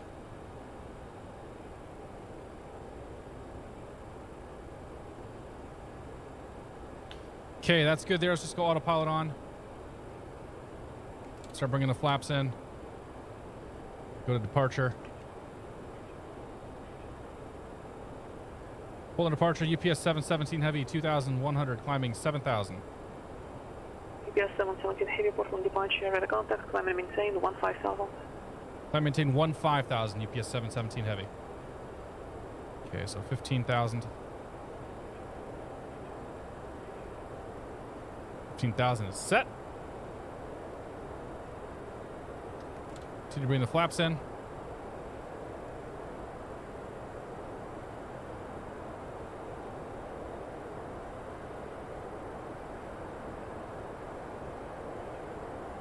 There's 250 knots. Now the plane's going to pitch up and hold that.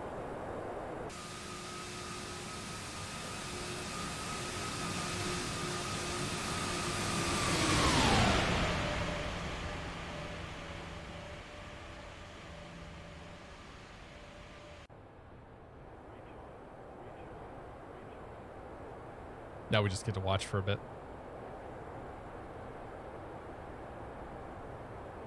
Bella Croy, good to see you. FPV Steve, welcome aboard. How many hours do I have in this game? Probably over 3,000.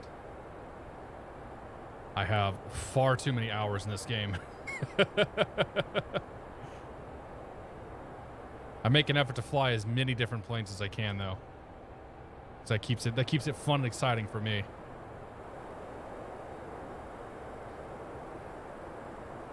This plane is a rocket ship right now. It's so light.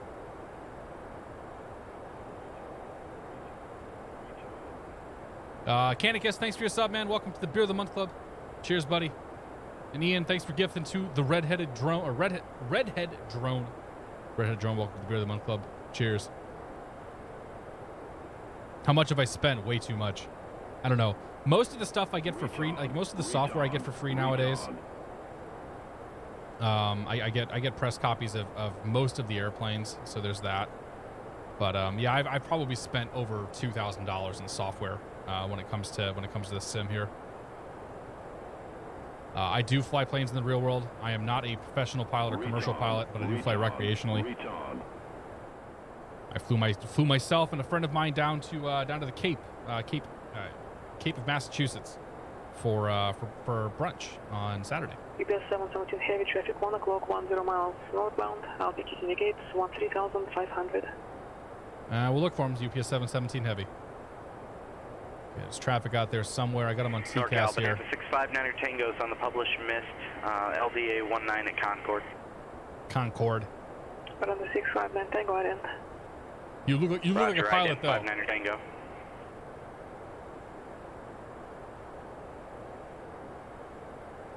He's gonna give me a frequency change here. I'll show you my pilot glasses in a second. On the 59 Tango, radar contact 1 mile south. Yeah, that sound that you're hearing is the subwoofer going off. Roger. Stealth 22, good to see you. Would like to continue the published mist to the hold. Geek Bernlia is a pilot in Elite Dangerous. I like it. Chandler FPS, good to see you. Invictus, good to see you. How would you check all the flaps, etc., as a pilot normally? Cannot zip back there like you can with your view settings. Good question.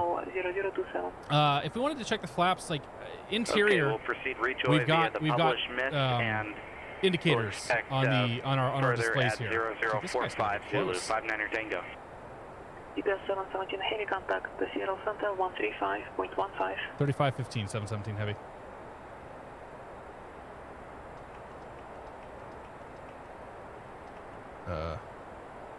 Okay, this guy's gonna be super close to us wherever he's at.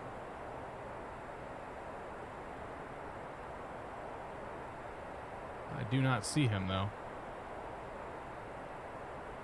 Seattle Center, UPS 717 Heavy, 12,300, climbing 15,000. UPS 717 Seattle Center, climb and maintain, flight level 350. Climb maintain, flight level 350, UPS 717.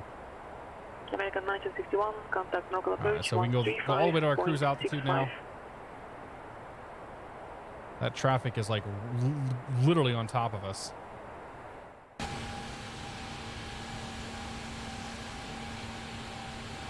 Interesting. Whatever. So you're asking how do we verify flaps and all that stuff when we can't actually go outside and see them? That's a good question. Our little display right here tells us. So this display here will tell us what the flaps are set to. It'll tell me what the gear is set to, and I think I can set this guy to flight control. Yeah. So I can set this setting here to flight control, and I can bring an indicator down here of the flight controls. So as I'm rolling, if I were to roll the elevators, like you can see the elevators and ailerons and all that stuff roll through this along with the rudder. So in the real world, that's what you would do. You would look at this, you would say, okay, I'm going to verify that it's doing what it's supposed to be doing. Like if I were to, for whatever reason, pull the spoilers out right now, it's going to come and say, all right, spoilers are out, you idiot, put them back in. And that's what we would use. So you can get all that information off of this. Like we can look at the electrical display, and we can say, okay, how are the electricity buses looking? How's my fuel situation looking? Where's the gas coming from? So like the center crossfeed valves are currently off. Crossfeed valves are off right now, so we're not supplying any. Interesting. We're not supplying any fuel across the wings here. I mean, not that we wouldn't unless we turn one of the fuel pumps on. But yeah, so half the fuel's on the right side, half the fuel's on the left side, and we're good to go there. Normally, I leave the engine display on here though, so we can see what's going on down there. 18,000 feet. We go to standard altimeter. Push that button in right there. Don't worry about what that means. It's just something we have to do. And then we keep on going. Krabby 172, good to see you. 270, no problem, buddy. Take it easy. Demonius Rex, good to see you. Or take it easy. Daddy Boomer, welcome aboard. Are we going to do a Sully landing? That's not the plan. I'm about to take my IFR check ride. Any advice? I mean, if your instructor signs you off for it, you probably know what's up. Know your systems, know your weather. Know your flight plan, know your charts. Like that's probably the biggest stuff that you can really look at. Is X-Plane a better sim than Microsoft Sim? In my opinion, it is. Flight Simulator 10 hasn't been updated for over 10 years now, like 12 or 13 years. This sim was updated a couple weeks ago. So it's kind of I think just for that reason alone, this is better than FSX. But a lot of folks use P3D, Prepared, which is the successor to Microsoft Flight Simulator 10.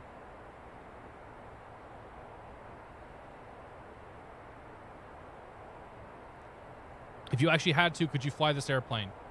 Probably not. There are. Didn't mean to do that. Sorry, guys. There are some planes that I think that I could probably jump into and operate if I had to. This one, no. This plane, like energy management would be an issue. Like I do not feel confident that I would land this thing without crashing it. So yeah. Lockheed Martin makes P3D, yes. BJM, good to see you, buddy. Scared the crap out of me, dude. I wasn't expecting it to be that loud. Yeah, you're gonna hear arguments for both X-Plane and P3D guys on what they prefer. And for me, X-Plane just works better for what I'm interested in. But yeah, I mean, it goes both ways.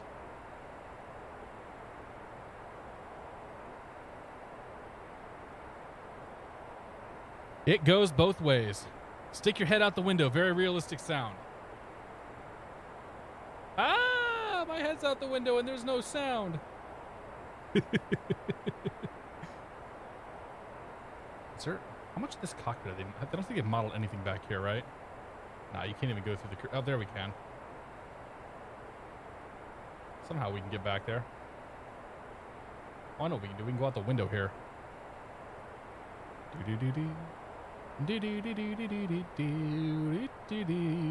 Dip ourselves in here, and now there's nothing modeled. Go look at the gas tanks.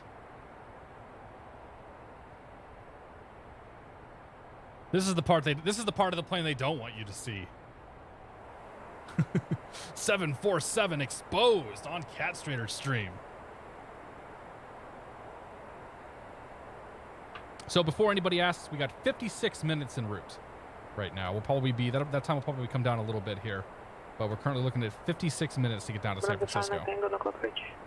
All hail the queen. How you doing, Frank T? Good to see you, buddy. Upside down, welcome aboard. Not just where the passengers go. It's not important. That's right.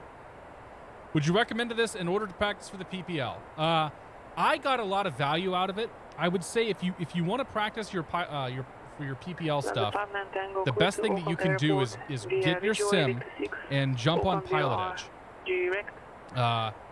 I am a shill for PilotEdge until the day I die. Like I found it to be so valuable for my real world training because it has me thinking like a pilot. It has me, thinking about what I'm going to do in the plane, thinking about communication, doing all the frequency changes and all that. It adds so much to the simulator.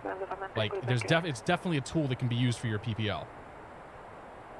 Real Gamer Cow, good to see you. Do I feel nervous with 5K? Nah, man. I'm not even paying attention to the numbers. The only thing that bothers me is that I can't really keep up with chat that well when there's this many people here. Does the game simulate errors like airspeed measurement failures and such? It can, yeah. Yeah, the game does do some failures. Country Boy says he likes the stream. Good to have you, man. Happy Monday. Dizzy Dwarf, good to see you. What hardware do you use? I have a Cytex X55.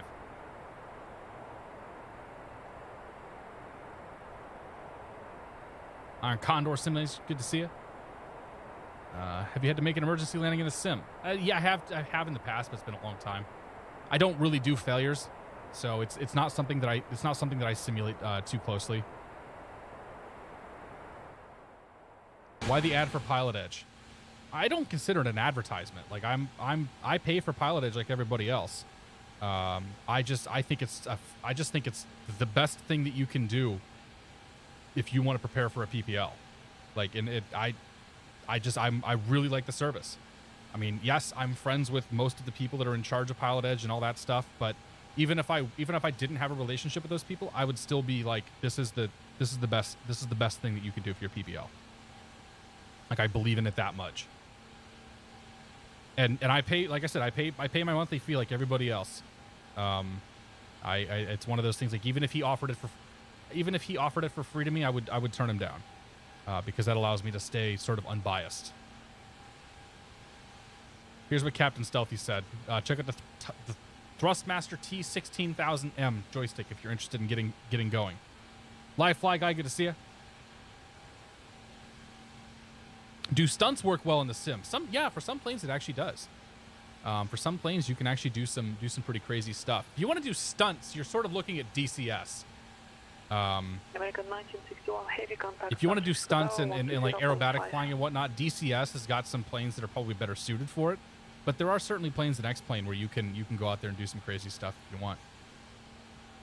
Was using an I'm assuming 54. Past 10 years, finally gave it out. Ordered X56 today. Yeah, I went from an X54 to an or an X45. I went from the one that you have to the one that I have now. And the 55 and the 56 are basically the same stick. And it was a huge upgrade, like that, not even comparable.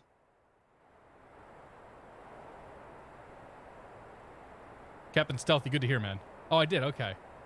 What about turbulence? Turbulence is 100% simulated. It's a pretty smooth day out here right now. I don't think there's any turbulence segments or anything, but we'll check real quick.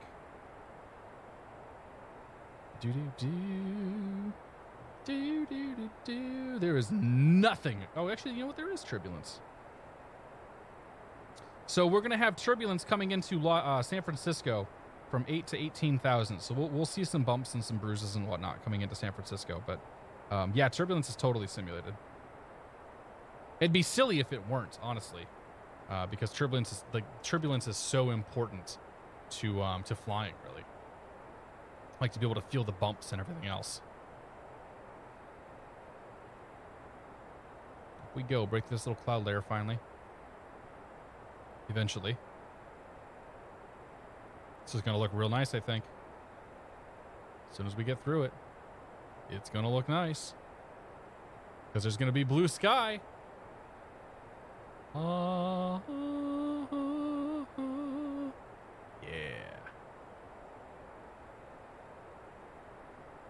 Here I thought other people were playing the air traffic control in the sim. Nah, there is a real person. Like that's Eugene. Eugene's our controller right now. We had Marcus earlier, and they both worked for PilotEdge.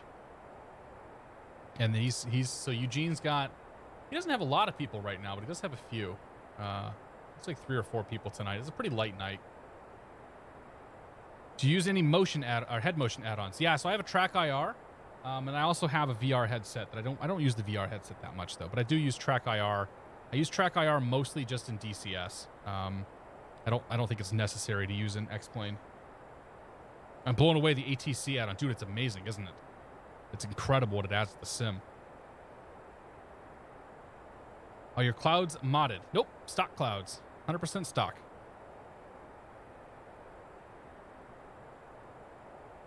Nothing has been changed with the clouds.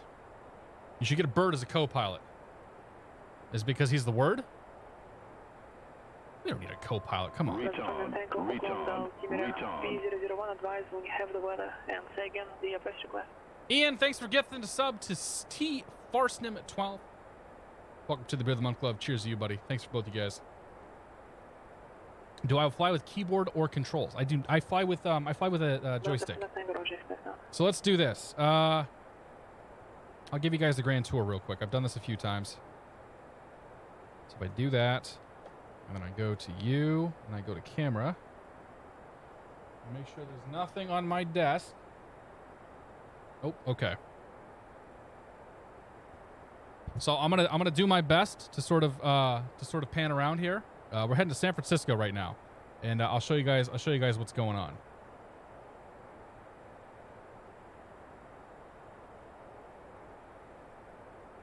So here's the joystick.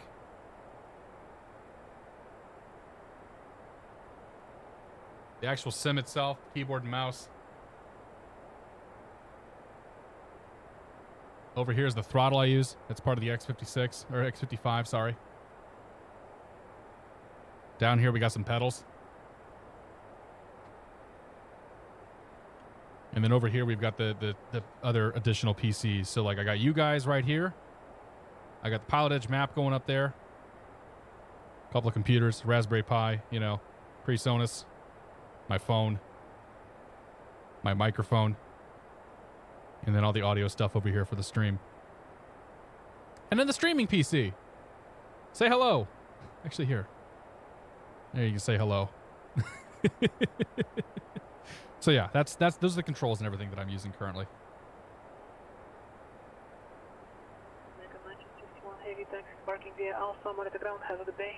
Simulated stinky feet confirmed. Hi, Mom. I'm on TV. Is that a curved monitor? Yeah, I have it's a Samsung 32-inch curved monitor. It's the one that you see on sale everywhere. It's okay. I wouldn't call it amazing or fantastic or anything, but it certainly gets the job done. So my requirements are very specific. I needed a 1080p monitor, a 1080p 60 monitor, because that's what hooks into my streaming rig. And I wanted a 32-inch 1080p stream or 1080p 60 monitor, and this went on sale, and I'm like, that's perfect. I'll take it.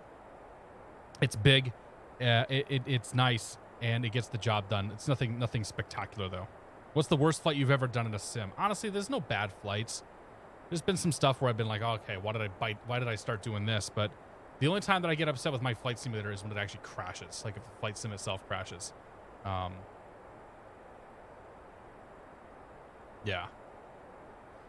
I'm not gonna do a simulated flight if I think it's gonna be kind of crappy. What's the Pi for? Oh man, the Pi. So the Pi is my little utility computer. One of the main things it's doing is it's running cacti for me, so I can collect some statistics on my stuff in my house. So like I got my HVAC system being graphed when it's running and when it's not running. So the downstairs unit when it's blowing heat and the upstairs unit when it's blowing heat. And then I also have all my network stuff graphed, so I can see my internet traffic. We can see what the NAS is doing. We can see what everything else is doing here, and then some other stuff. It's running so I have Ubiquiti access points. So it's running the controller for the Ubiquiti access points. It's basically acting as a little sort of utility network PC. It's got Nginx and just a few utilities on there. Do I have a list of add-ons I have installed for X-Plane? No, but if you want to pay attention real quick, here's the plugins that are going. A lot of these are just associated with random, with planes and sceneries and whatnot that I'm running. I keep a pretty light sim when it comes to add-ons. Like, I don't do a lot of crazy stuff. I don't use tomato shade or whatever the X-Plane equivalent of that is. Am I planning on going 144 hertz? Probably not. The next move I want to make is to 1440. So when I do 1440, I may try to find like a 1440, 144 or whatever's out there. But that's going to require me to sort of that's going to require me to do some work on my system as a whole to be able to support 1440. Because right now the capture card's 1080p. If I'm going to do any sort of recording or capture, it needs to be it needs to eventually go to 1080p. So a new computer and all that stuff is on the list of things, and that's going to include me going to a higher resolution too. Ian, thanks for gifting a sub to 2XC. 2XC, welcome to the Build Month Club. Cheers. Have you thought about joining Code Zero Gaming with Jeff? I've never been invited. I don't know that I'm exactly a good fit for those guys, given that I do mostly live streaming. They're doing a lot of recorded videos and kind of their own things. So. I've not been invited, and honestly, I don't see that we would have a mutually beneficial relationship out of that. I'm good friends with Jeff. I've met Bugs. Bugs is an awesome dude in person. Like, I've met most of those guys. They're awesome dudes in real life, and I love hanging out with them. But yeah, our focus is just very different. Oakland Center, King Air. TT, good to see you. Alpha, flight level 2. You have a background in networking. Yeah. I was a network engineer for a couple years. I've been a systems administrator. I've been a programmer. I've been a support guy. I pretty much have worn every single hat in the IT world at some point, and now I make marketing videos.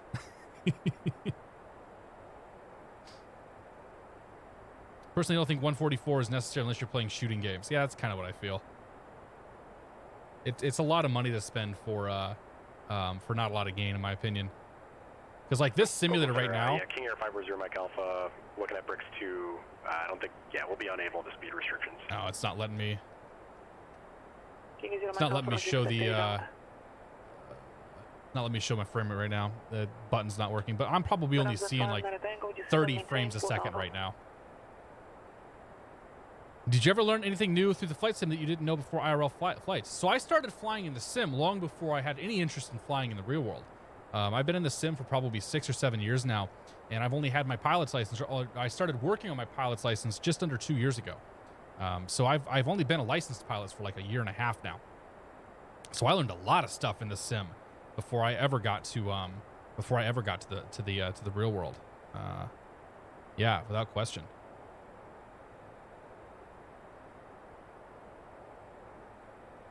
Oh, it did not load. Oh, did not load the rest of the arrival there. So let's go departing, arriving San Francisco on the ILS 28 right. The Bodega 3 from Malbec. There, it loaded it. Execute that. And it loaded the LNAV or the VNAV in too. Fantastic. Okay, so there it loaded the right stuff in. Good.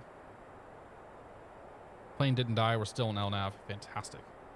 And yet again, or once again, I should say, we have nothing to look at because we're in haze. I think this stuff should clear up as we get a little further south.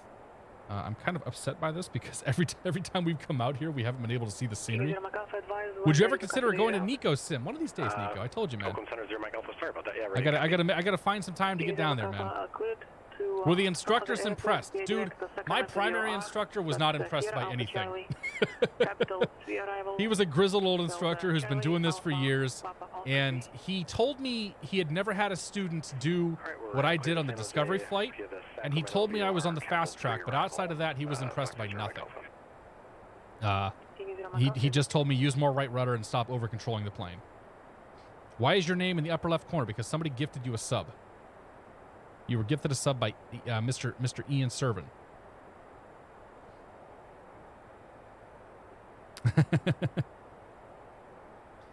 I got into college to study airport management and ATC. Can't wait to go to Oklahoma FAA Academy. Nice, dude. Dylan R, good to see you, buddy. What flight controls do you have? Cytec X55. Need to get a PC. Yes, sir. Definitely need to get a PC. So we got 41 minutes right now until we're on the ground. That's what we're being told at the moment. Ground speed is 486 knots. Moving pretty good. Do we have a tailwind? No, we have a direct crosswind right now. So actually, this might... We'll speed up a little bit here once we get closer to San Francisco. But, yeah. Just kind of making our way down there. Ian, thanks for gifting a sub to Dylan R. Dylan R, welcome to the Beer of the Month Club. Cheers, buddy. Finbar, good to see you. How you doing? Harrison, welcome aboard. When it comes to X-Plane 11, if you're nearing even 60 FPS, you're doing amazing. Yeah. 30 FPS is totally fine in this simulator. Are you planning on being a commercial pilot now? I'm going to get my commercial pilot's license at some point, but I have no interest in actually flying, you know, these kinds of planes or anything.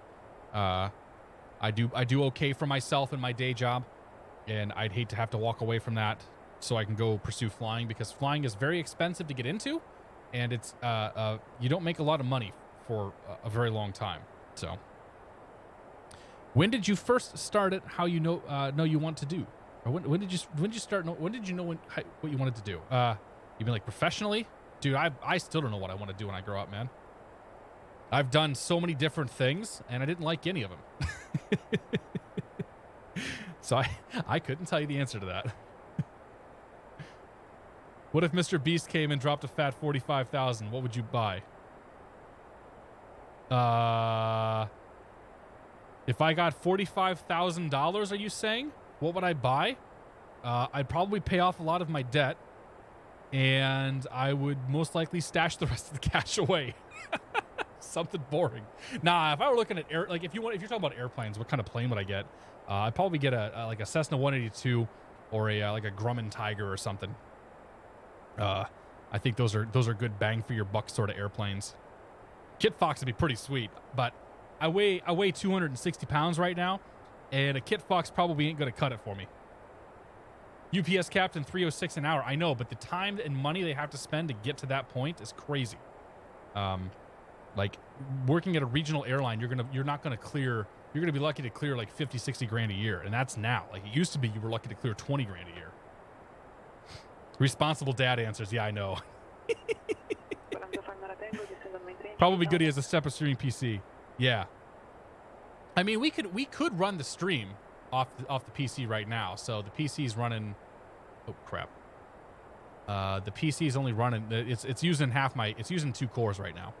So we have 2 cores that are free, but yeah, it starts to get a little choppy when you're thinking about like, okay, 1080p 60 encoding and all that stuff. Like you pretty much have to have a streaming PC in my opinion. How'd you know what to do when you first got the game? I didn't. I've spent years and years and years just looking for the next challenge, trying to figure out, okay, how do I do this? How do I do this? How do I do this? And just sort of built on that from one part to the next.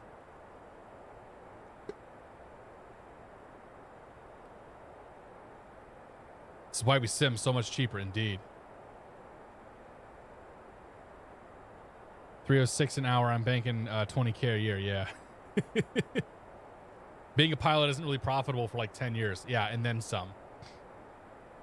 Like if you went to flight school and you started doing what you're doing in your 20s, like college, you'd probably clear 100 grand by the time you're like 30 or 32.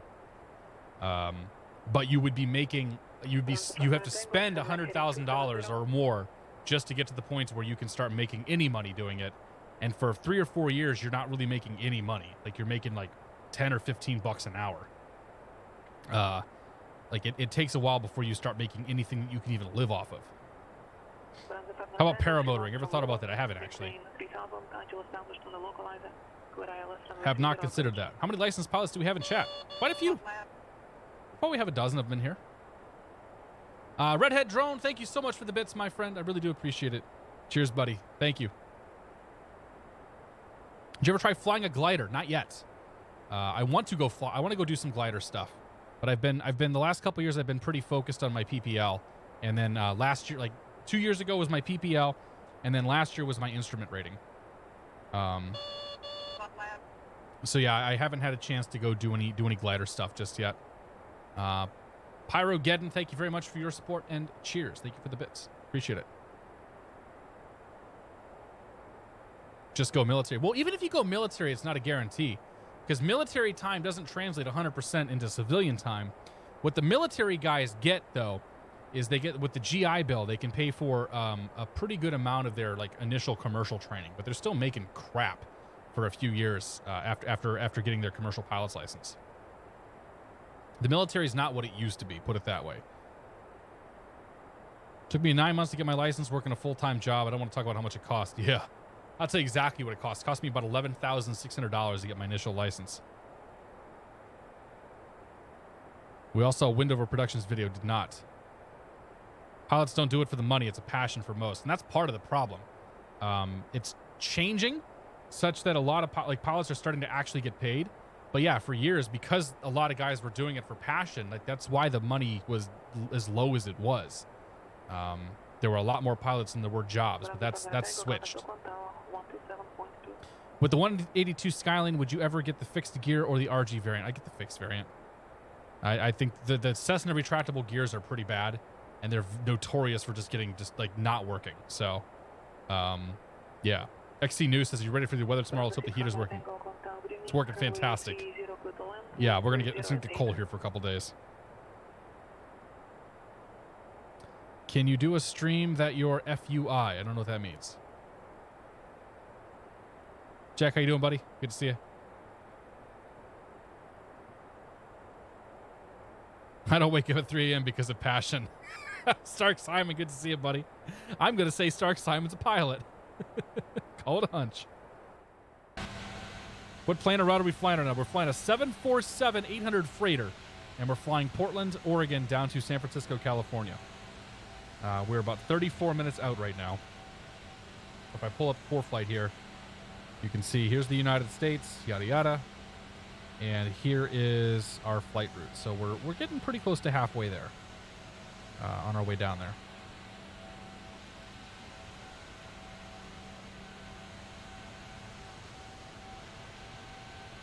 I got lucky, didn't have any gear issues in the Cessna Cutlass when I did my PPL training. You're lucky then, yeah. Because that Cessna gear I hear is kind of a piece of crap. Flying under the influence. Not tonight, man. We're drinking water tonight. Where are you located? I live near Boston. Do you know what the manufacturer model number is for the multifunction displays? I do not, sorry. My father did 23 years as an Air Force pilot. When he retired 18 years ago from the Air Force, he was immediately recruited by a major airline, been there for the entire time. Currently captain 3 years from full retirement. That's awesome, dude. That's really cool. And 23 years ago was a little different story. I don't know that you'd have the same experience this year, but I honestly don't know. Because I don't know anybody personally who went that route.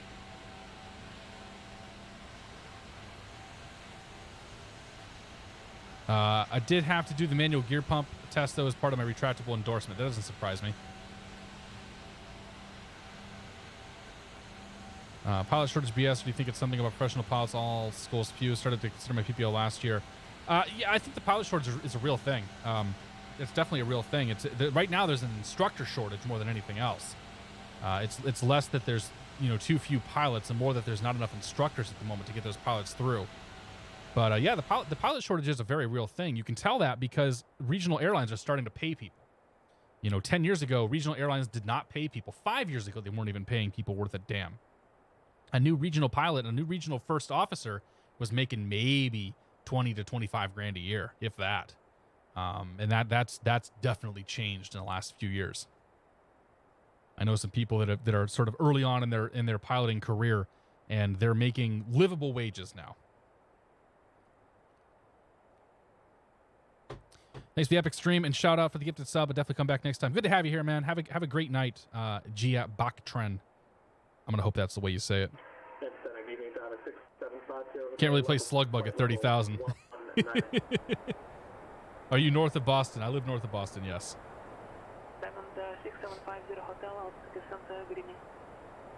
Had a gear failure in a Bonanza. Hand crank it down. What a pain in the rear. Yeah.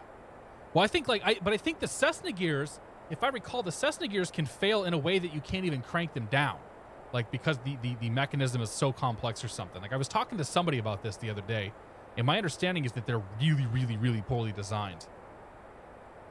I thought it was some talk to get people to buy schooling. I mean, there certainly is. They talk it up a little bit, but like if you go through the paces, and you get the hours to be, the number of hours that you need to become a pilot. So like if you go to 1,500 hours, and you have your ATP requirements, you're going to get hired like that.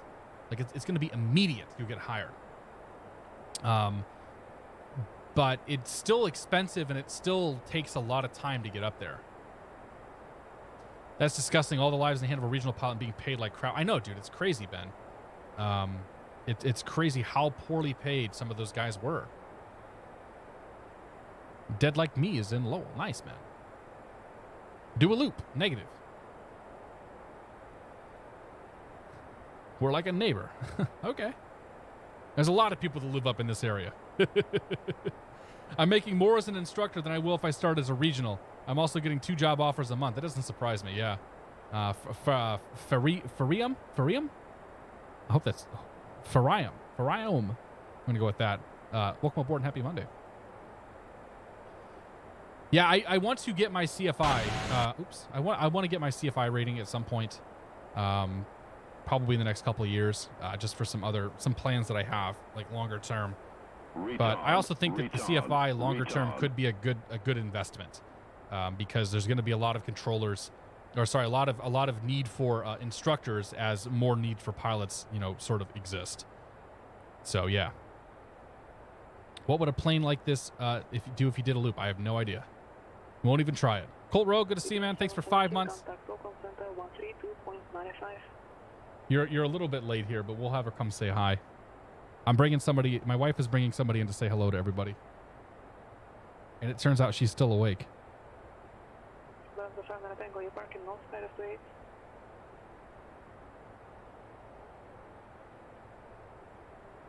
Oh, look at that.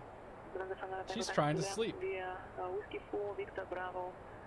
want to say hi to everybody?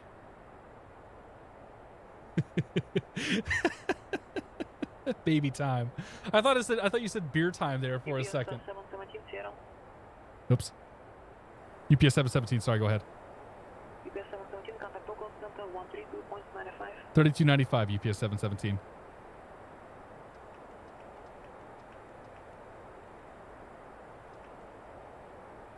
Local center UPS 717 flight 350. UPS 717. Local center. Roger. What's going on? This is probably the most awake that she's been coming in here yet. Hand her the controls. She can't reach him, Paul.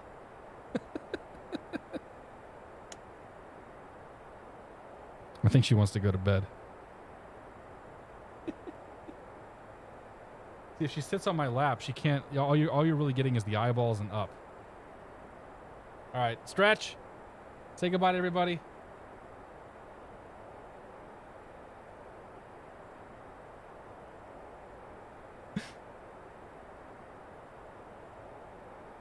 She IFR certed, absolutely. 2.5 months. TF I'm gonna see it. Or take it easy, man. Wouldn't be so sure about the bed part. Looks pretty awake to me. Yeah, once she gets in her sleep sack, gets put her, and my wife puts her down, she'll be out like a light. Rocking the plaid. That's right, Bob. She's almost grown out of that one, so she's got to wear a lot of this stuff here before she grows out of it all. What is the reach on alert for? I don't know what that means. Oh, now we've got some turbulence now. You can see the plane is sort of pulsing a little bit here. Yeah, if we go outside, we might even be able to see the wings move a little bit.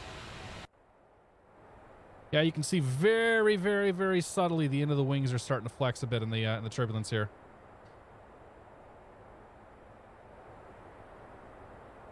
You made a baby famous. That's right, I did. Warcock Machine, good to see you. I'm 27 now. It's too late for me to become a pilot and work in the airline. Absolutely not, man. 27, you got plenty of time. I was talking to a friend of mine today. He's got guys like he works for an airline, and he works with guys or has seen guys like start going into the airlines or start pursuing their license, I should say, in their 40s. Like, it's not too late.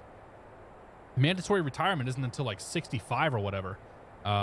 The issue, and this is sort of the position that I'm in, the issue is like the amount of money that you give up, the opportunity cost of not working whatever your day job is and trying to make that change and spending all that money on training and whatnot, can make it so that it's just not going to happen. But you're not 27 is not too late if you want to get started. Other than the flights, what does XP11 simulate? Just flying. Like it's purely a flight simulator. That's all we're doing in here. Is turbulence a very dangerous thing? Nah, not really. Planes are made to handle turbulence. It's not a big deal. They are made to go through it. Ben says he got his PPL at age 37.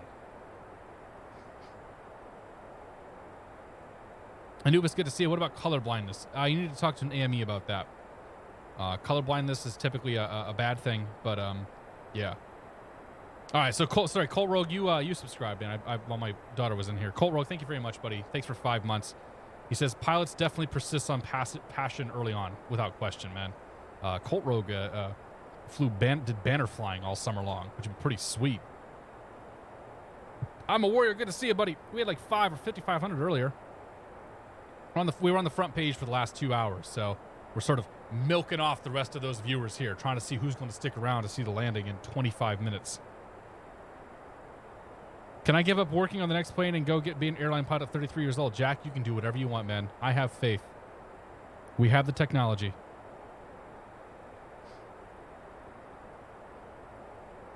Steichner, good to see you. Is this a comfy plane ride stream? I need to feel cozy right now. We're super cozy. What's that button do? Nothing. It does nothing. You got to be more specific. The clouds don't move in this game. Nah. The weather systems don't move. They redraw every once in a while, but they don't actually shift and move. Cool kids are all sticking around. That's right. You got more views than Syndicate. Sweet. I don't know who Syndicate is, but we'll go with it. Now, with the front page thing, so that was the fourth time I was on the front page, and that's going to be it. You get a certain persistent viewer count that like cycles through. So you hit an equilibrium of people hitting the front page and then moving on to something else.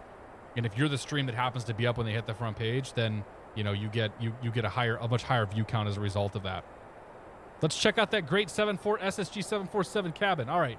So to get to the cabin, we have to go outside the window, come back here in the plane. We'll go inside these windows, and there's nothing here. We're in a freighter anyway, so there is no cabin technically. Like I think if we come down here, there's like we can see a little bit inside. But yeah, there's no cabin in this plane. Come on, man. You know better. You know what's up. We took off out of Portland, Oregon, and we're making our way down to San Francisco, California. Switchwise says I found it on the front page. Sweet, man. Welcome aboard. Happy Monday. What single button would mess the flight most by pressing it once? The one button that would mess this flight up the most would be if I pressed the little X up here in the upper right-hand corner and killed the sim. That's not the answer I think you're looking for, though. What button on this airplane would mess it up the most? Probably... There's so many redundant controls in this airplane. Like, I could kill an engine. Like, I could come down here and say, oh no, I've lost the number 4 engine. It's gone. Okay? And it's going to get upset with me. Nothing's going to change, though. Like, the plane is still going to continue to fly. It's going to adjust itself. So even if I kill an engine, it's not that big a deal. I'll fire that engine back up, though, because I do want to have that engine again.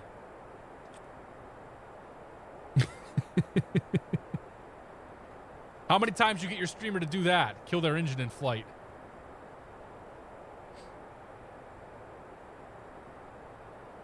But I don't know. Yeah, I don't know with this airplane what one button we could press to really screw things up. Like if I pulled the speed brake out, we'd suddenly be going a lot slower. Gear down would cause a bit of a mess, but it wouldn't break the plane right away. The fuel switches. Well, turning the battery off would be a problem. Yeah, the battery would probably be the one thing that would screw us up the most. Fuel switches, like like if you want to get technical, there's a ton of fuel switches. You know, we could turn one side off and the plane would still continue working.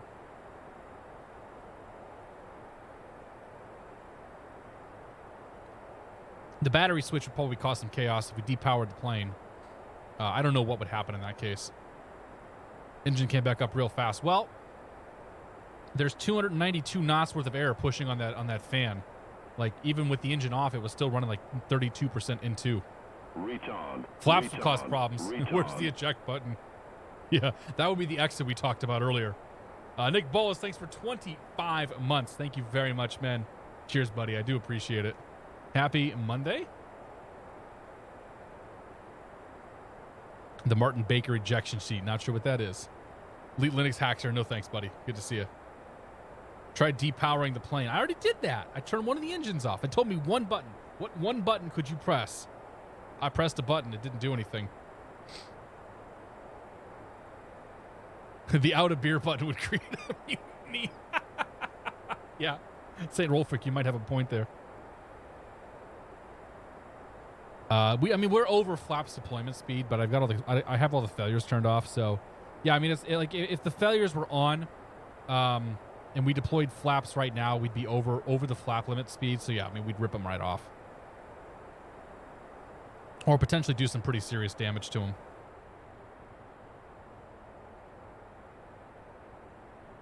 Hit the button to lift the nose up. Yeah. My God, it's still Monday. It is. Navarine, how you doing? Scuba Steve, how you doing? Beast Monkey, welcome aboard.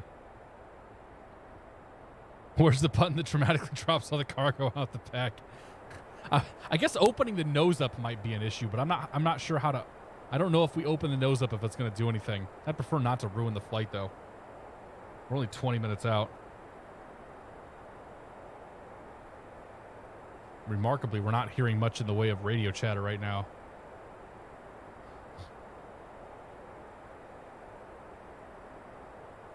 We're just about to pass Blake here in his King Air. It's actually going to be pretty close on the arrival, man. You and I'll be getting down there about the same time. They should mix X-Plane and BeamNG.drive. I don't understand why you would do that. Are the clouds 2D, 3D, or 2D like prepared? They're like pseudo 3D. The X-Plane uses a system of like cloud puffs to draw the clouds in. So they're not 2D, but they're not like fully three-dimensional.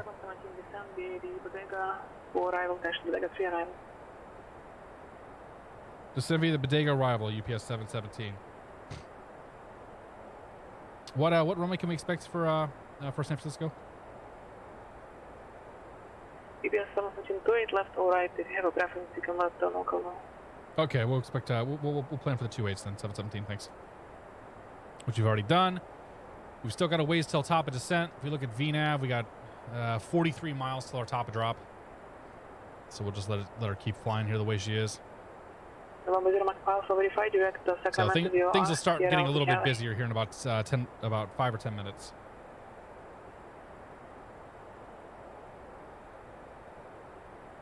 What are we drinking? JCA? Tonight it's just water. Taking it easy. There are mostly 2D textures that rotate towards the camera. Okay. I've not really paid much attention. I don't have a lot of care into what the clouds are and how they look. What's important for me is that they're simulating cloud decks, they're simulating low visibility situations and things like that. Center 0, Mike Alpha, go ahead.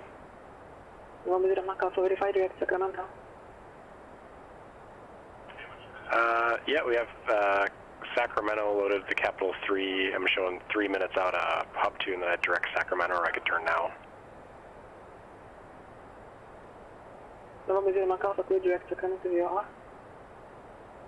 Can you do barrel roll for us? Sacramento, Mike Alpha. We don't do barrel rolls. Dolphin Pyre, good to see you.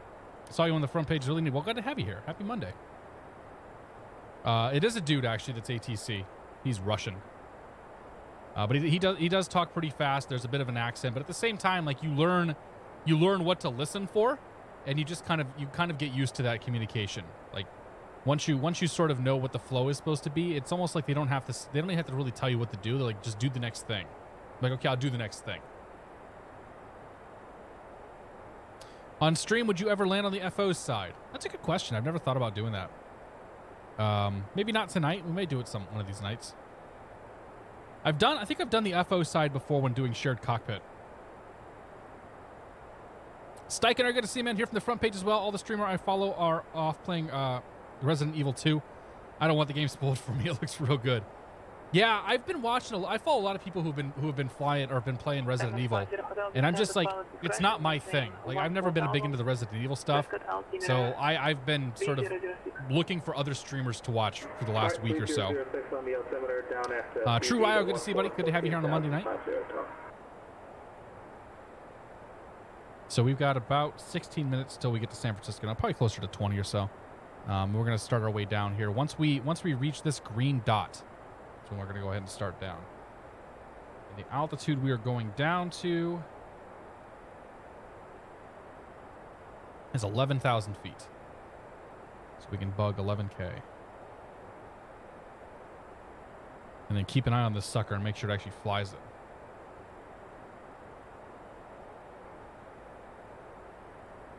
$11,000. And first up, we've got Malbec. Excuse me, Malbec is above flight level 290. So this thing should fly the actual descent path. We'll see what it does.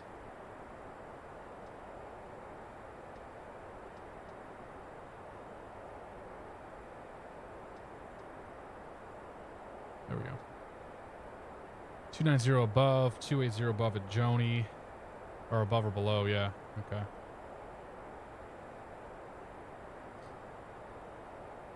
We'll see what it does.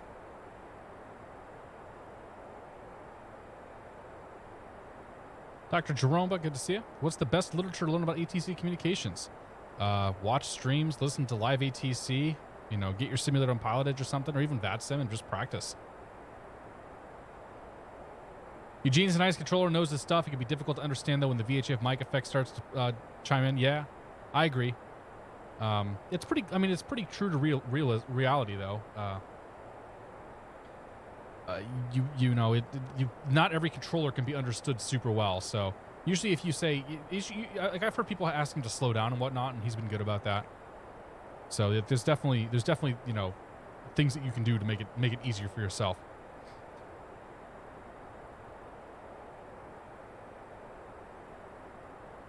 Beast Monkey, good to see you. Dat Other Josh, welcome aboard. Oh, Flight Sim, looks fun. 1 week later. You have spent $500 on sim stuff. That Other Josh, what did you get, man? Anything fun? Communication always seemed the most complicated stuff for me. Absolutely, it is difficult, yes. But you start basic, you start simple, and you work your way up. So you start with simple VFR stuff, right?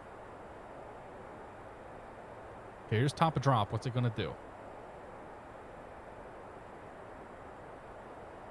It's not going to start down. Can I descend now?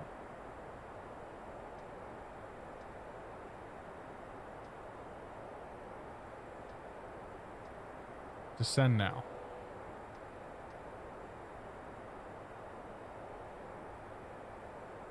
Okay, so now it's got the vertical path in. That's good. So it should follow the diamond on the way down now. Nice. Yeah, no, it's doing what it's supposed to do. Although I think it might overspeed. 750 Hotel, contact PDX approach 133.57. 3357, 50. I think that's our autopilot. Yeah, that's what I thought. Why is it doing that? Just bring the speed back. You don't need to be quite so aggressive, airplane. It's fine. Diamond 6750 Hotel, PDX approach, descend at pilot discretion, maintain 10,000. So let's just tell it to do 300 on the way down. There. So I've reprogrammed it now to do 300 knots on the way down. And they're 280 at Joni, so we're gonna speed back to 280 in a second anyway. Might have to add some drag for that one.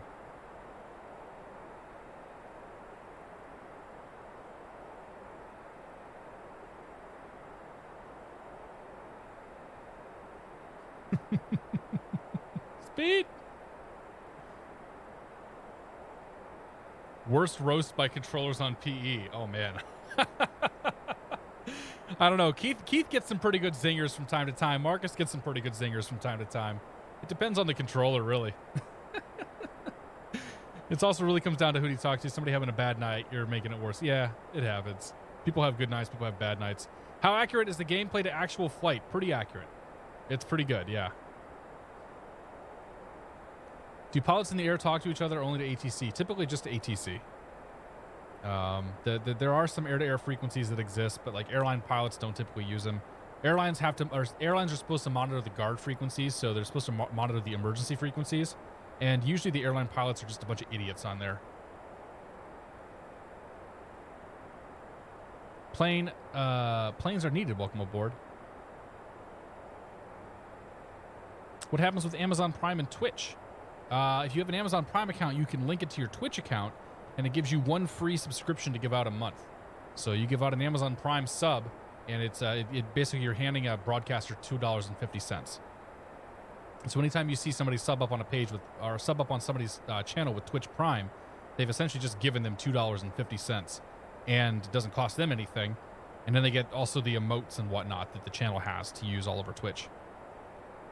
What is the menu in the flight today? I had some spaghetti before we left. I'll probably have some potato chips afterwards, maybe a couple of mints, and a glass of water.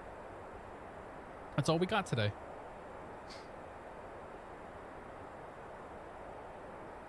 Do you think if you're in a situation where you needed to, you could land a commercial flight? I would never be in that situation.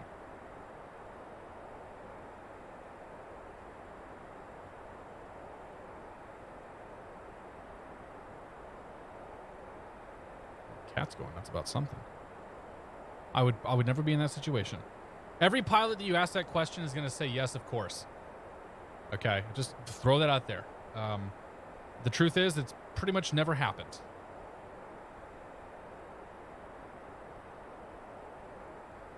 You should fly a full throttle past the ATC tower. Yeah, no. It's going to be a really uneventful ending, I promise. If that's what you're coming here hoping for, you ain't getting that. There might be some streams where you find stuff like that, but it ain't going to be here tonight.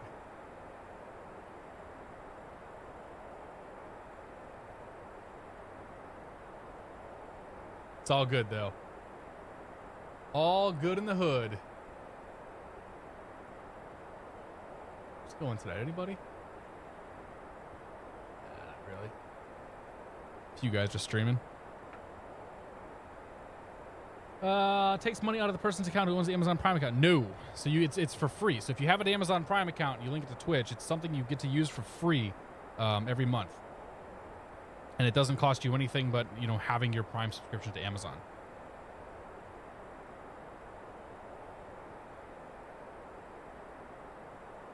Less people to complain. That's why we depressurize the plane. Night, night, go to sleep. That other Josh says, I'm about to enjoy my last pizza for a while before starting my diet and workout plan. That's always a glorious day. If you want that, go watch Top Gun. Cheers to that. Less handshakes for a good landing. I really don't want you to do spins and stuff. I just want a cozy flight down my dumb panic brain. Yeah, right? Okay, so it's slowed to 280. It's doing 280 at Joni. Starting itself down. So it's actually, the VNAV is flying pretty well. After Joni comes Bigelow. Bigelow is 19 to 23 and 280 knots.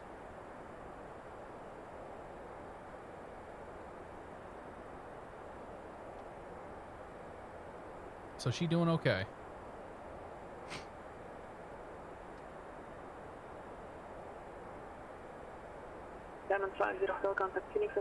Dirty OG, good to see you.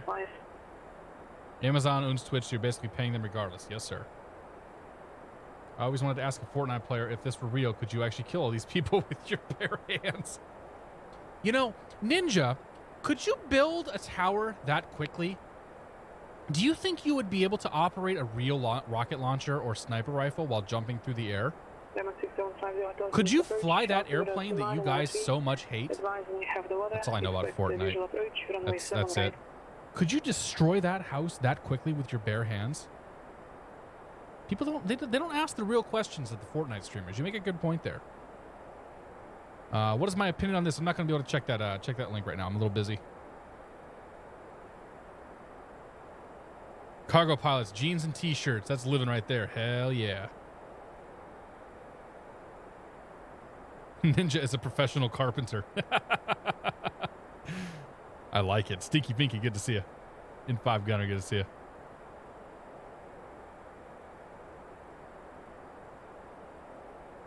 Chuck S, welcome aboard. Can Flyer, good to see you. TBM 900, do you know what to set the cabin altitude to? I don't really mess around with the pressurization too much, so no. I think it does it automatically, doesn't it? Like I think Toto's model sets the pressurization itself.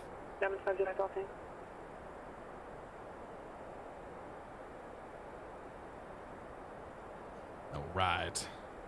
Bust out through this cloud layer. Maybe we'll see some ground here in a second. Getting tired of staring at the freaking clouds. Every stream that we've done, we've had basically no good weather. Will you have to take the plane to the gate or hangar? We will. Yeah, we'll land and we'll exit the taxiway to the right, and we will taxi all the way down to the cargo hangars. No, the cargo area ramp. That's what I'm looking for. Hop Zora's good to see it.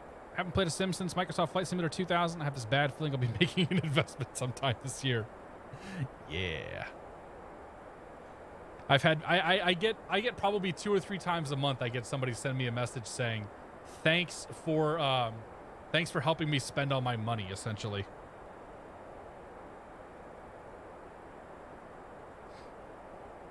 Yeah. That's one of those things that flight sims are good for.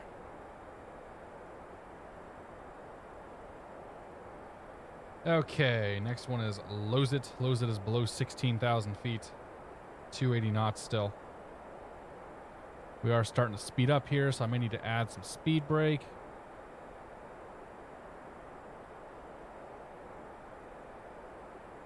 Let's put about half a speed brake in there. We'll see him go up here, slow us down a little bit. Get ourselves back down to 280 knots. And we'll grab the San Francisco weather while we're at it. We can set our transition and all that stuff. 290, 11 knots, 10-mile visibility, few clouds, 5,000. Scattered, 18,000, broken, 20,000. Altimeter, 3,000. So altimeter, 3,000. Retard. Smithy, 5678, thank you very much for your support, and welcome to the Beer of the Month Club. Cheers, buddy.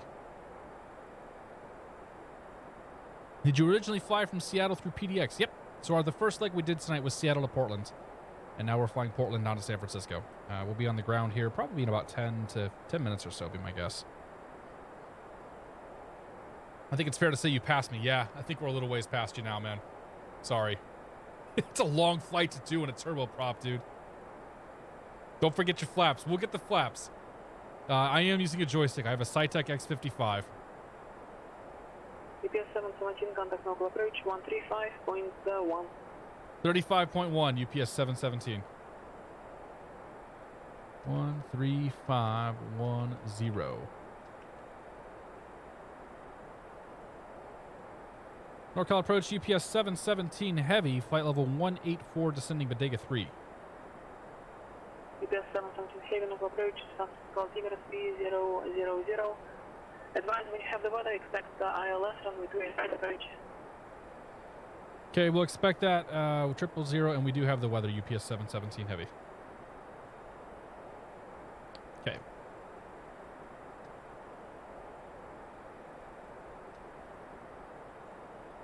How do I put this back into auto mode? I know it can be done. Descend and maintain 6,000, KSFO approach. 165 on the heading down to 6,000, up there, sir.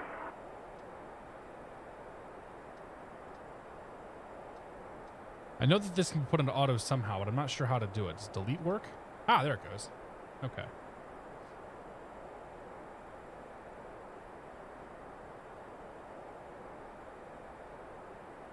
Okay, lows it below 16,000 and 280.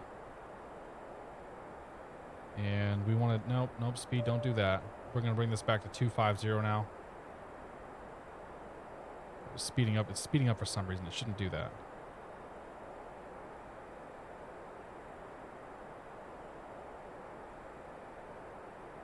Let's pull speed brakes back. Those boards are pretty huge. They actually do stuff compared to other planes, which they don't do anything. Or it feels like they don't do anything.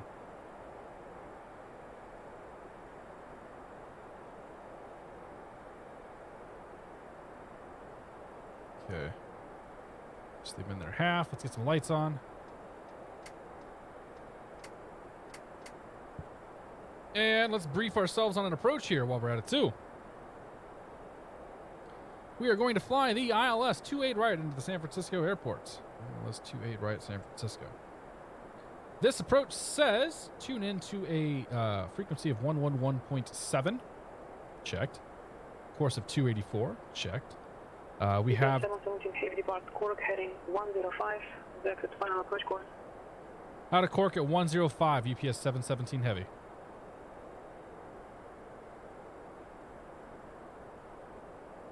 Hotel flight heading 170. Okay, so ILS 28 right, San Francisco 111.7 we got, 284 we've got 10,200 feet of runway to work with. That's plenty. The final approach course is, our final approach fix is going to be AXMOL. It's going to be 1,800 feet or above for the intercept. We'll take this down to minimums of 200 feet AGL today. In the event of a missed approach, we are going to climb to 3,000 feet straight ahead, intercept the San Francisco 281 radial outbound, take that to VICU, and then hold from there. Questions? Comments? Good. Okay, so that's tuned up, ready to go. Out of Cork at 105, we got that. This will pretty much put us on our downwind. We should see the airport here fairly soon. Yeah, we're just coming in over the coast now.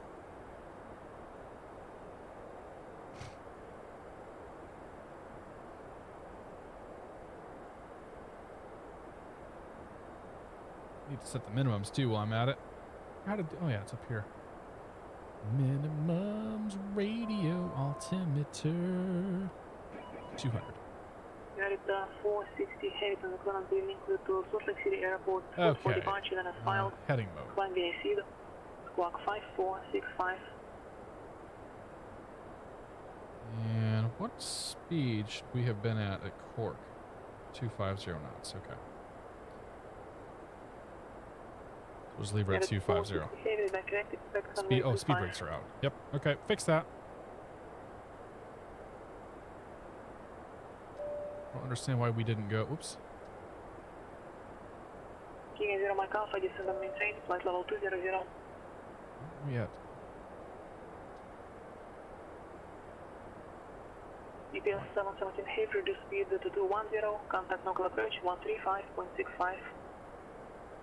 210 and then 3565, UPS 717 heavy. Okay, so speed 210 and then 13565. Check, check.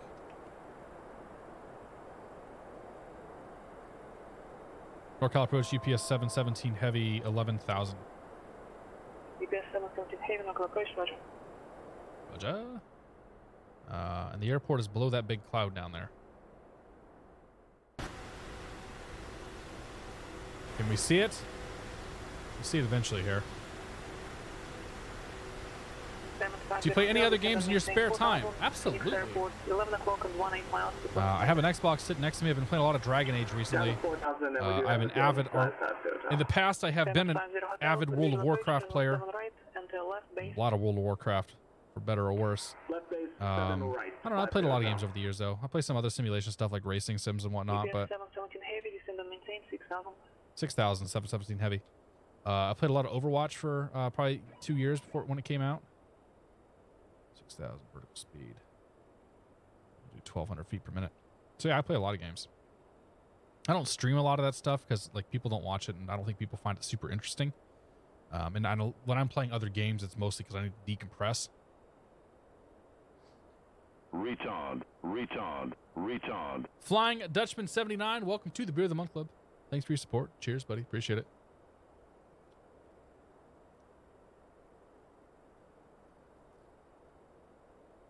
No such thing as a casual WoW player. Yeah. I was about as casual as they came. Like I did do some rating. Like I rated the first tier in Battle for Azeroth, and then I just kind of got bored. Like, just I didn't feel like there was enough stuff to do, and we moved on.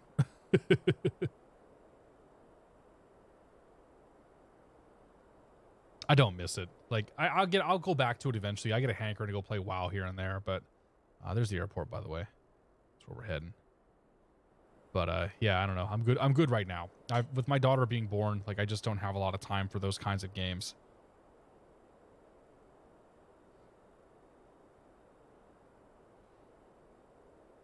That's why I've been playing a lot of Dragon Age. We've been playing Ace Combat 7. Nah, it's not really my thing. It looks cool. Like, it looks interesting. 4,000 UPS 717 heavy. Like, I'm sure it's a perfectly okay video game, but it's just not what I'm after. Okay, so flight level change, throttles all the way back. Let's go ahead and pull some speed brakes out, get this ready to descent up. Yeah. We can also, actually, we can pull a couple notches of flaps here, too. We'll go flaps 5. Flaps 10, get some drag out.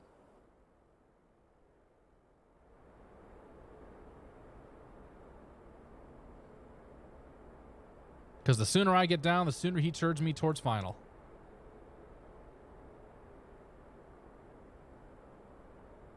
Southwest 2002, from Scotland to Las Vegas Airport, 640 departure, in transition, then filed. 3,000 feet per minute. Now we're cargo pilots. Walk 6210. I'm a full casual WoW player. I'm filthy. Hell yeah, man. Wrecked in Effect, good to see you. You should stream other games as well. I'll watch anything you stream, buddy. I appreciate it, Smithy.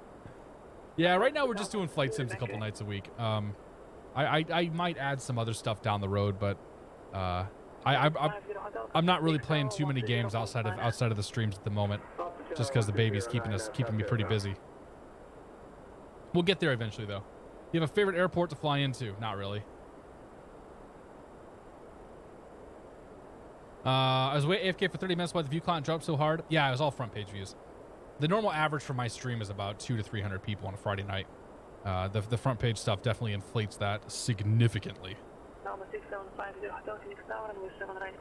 Good to hear, Smithy. We'll look forward to it, buddy.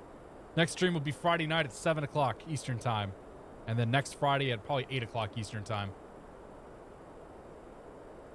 Or next Monday, sorry, at 8 o'clock Eastern Time.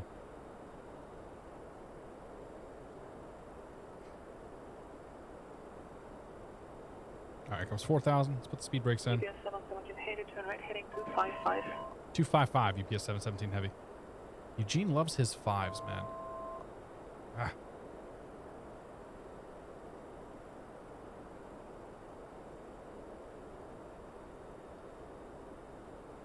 $255.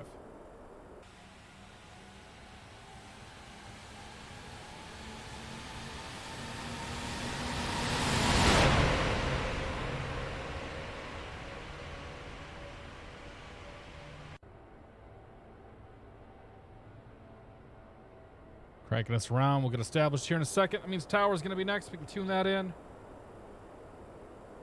Tower here. 717 heavy, 2 miles from Dumba. Maintain 4,000 until established on the localizer. With ILS and with right approach. Maintain 4,000 until established. Good ILS 25 or 28 right approach. UPS 717 heavy. Okay, so we'll get ourselves cranked around here. As soon as we level off, we're going to push the localizer button right there. So localizer is now white. That diamond's going to come in. Diamond turned pink. We've captured the localizer. Now we're going to start turning in towards San Francisco. Right there. Now the other diamond is coming down. That's our vertical. So I press the approach button. That's going to arm the glide slope. When that turns pink, that's going to capture our vertical. And that's going to start then taking us down towards the runway.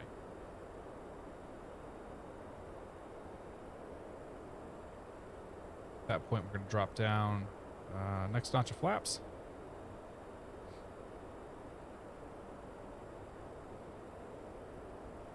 No need for us to get super slow here just yet. I'll bring the speed back to about 180 though.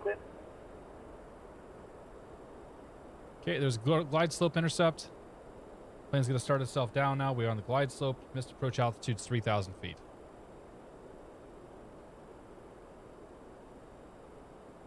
Number Lambda 2 Golf Mike, clear to Warland Airport S filed, maintain flight level 210. Okay.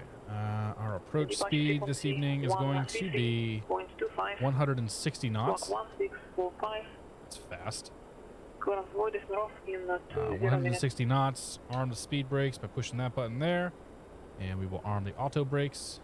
Auto brakes 1 is fine. Check lights.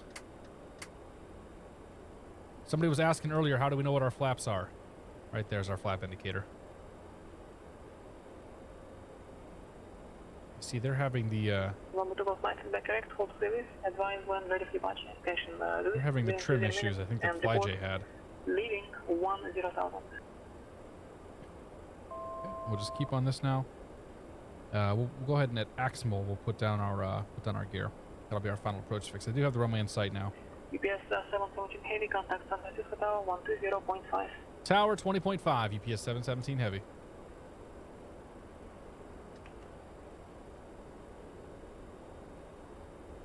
San Francisco Tower, UPS 717 heavy, ILS 28 right. UPS 717 heavy, San Francisco Tower, runway 28 right, clear to land, wind 280 at 11, long landing approved. Okay, clear to land 28 right, long landing approved, UPS 717 heavy. So we're going to go auto brakes 1, and we're just going to go thrust reversers to idle. Because we can use, we get 10,000 feet of runway to use, and we're going all the way to the end and on the right, so there's no reason for us to stop fast. Yeah, it's definitely oscillating. Sorry, the problem that the problem that Jack had with the 732. I'm sorry. Yes, you're right, Jack.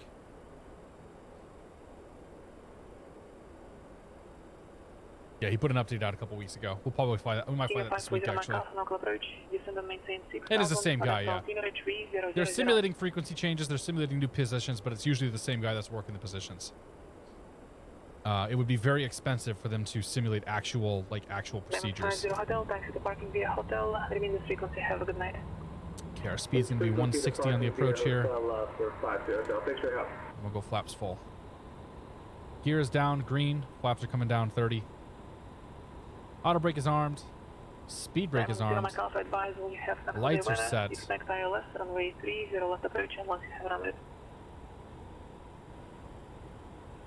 Alright, my airplane.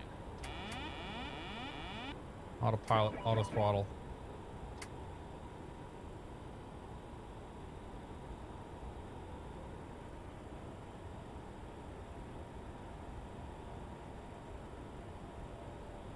And once we're down here, we'll get all the way out to our parking spot, and I'll throw we'll throw a replay up if you want to see what it'll look like from outside the plane. Okay, there's VREF 160. 1,000. Checked. This is the part where we want to be stable.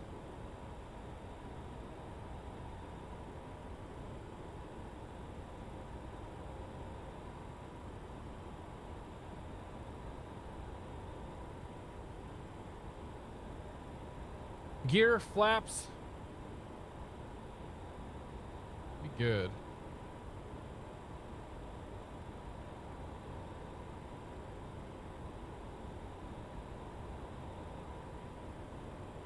$500.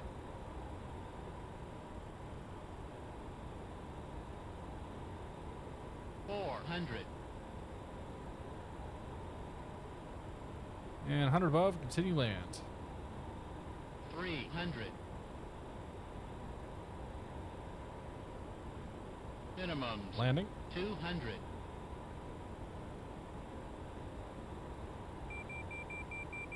100.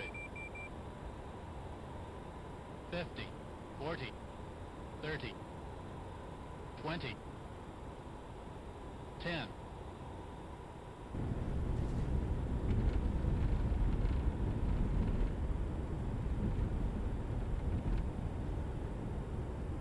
Okay, reverse is out, decel. Pretty uneventful landing.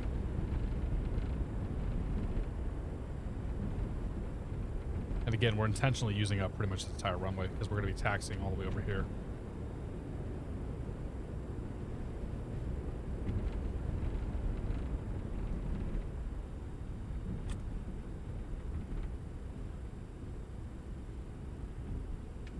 Just roll her out to the end.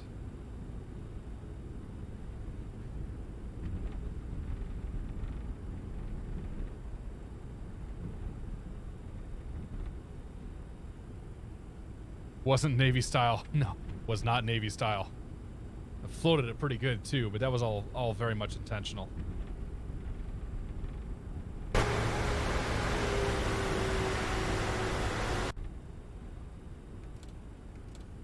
Flaps in, bring our speed brake in.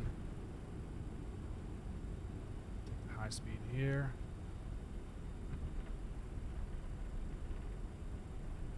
San Francisco Tower, UPS 717 Heavy is clear uniform for the northeast ramp here. UPS 717 Heavy, taxi to the ramp via Uniform Zulu, monitor ground. Have a good day. Uniform Zulu, monitor ground, UPS 717 Heavy. Great day, and thanks for your help. Ground point 8.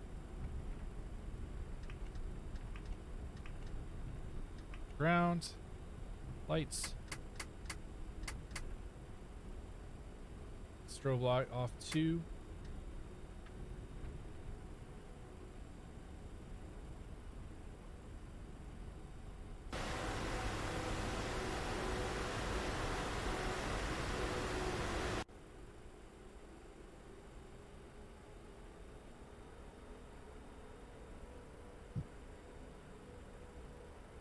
I think I can. I think I can. I think I can. I think I can. Turn on the APU.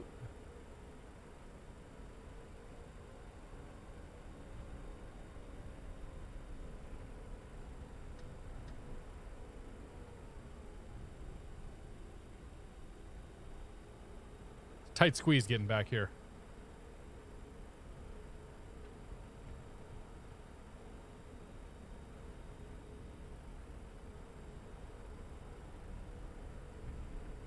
Where are we gonna go park this sucker at? There, it must be all the way out here to the right. Yeah, I think there's UPS over there maybe. That's all FedEx right there. I could park it there. We'll take her back around the corner though.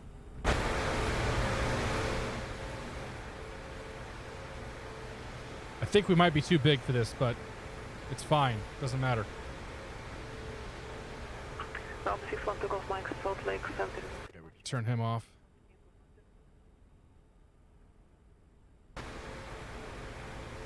Oh, we fit in here. All right, it's close. Whoa, man, it's close.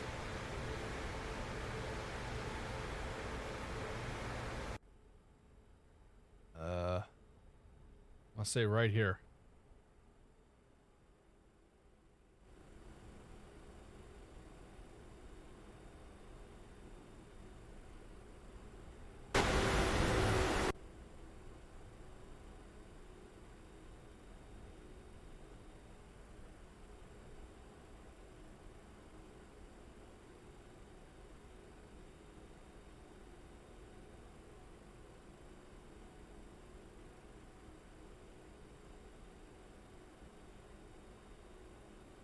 Okay, so the park brake and the APU is on. So APU gen's on, APU bleed on, and then engine 1, 2, 3, and 4. Ladies and gentlemen, welcome to San Francisco International Airport, where the local time is 5:46 p.m. I hope you enjoyed your flight today. I like flying this plane. I really do. I really enjoy flying this thing. It's a big dumb plane, whatever. Let's go watch a replay though. Check that landing out. Yeah, there we go. There we go. Look how majestic she is coming in there. Oh, isn't she beautiful?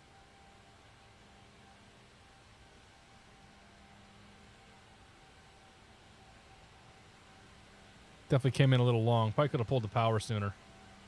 Didn't need to flare quite so much. Yeah, I could have pulled the power a lot sooner.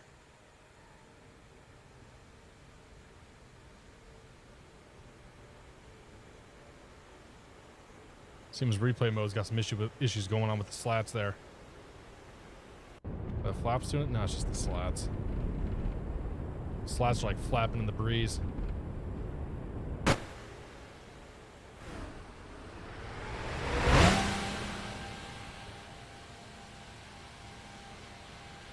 This is gonna be loud.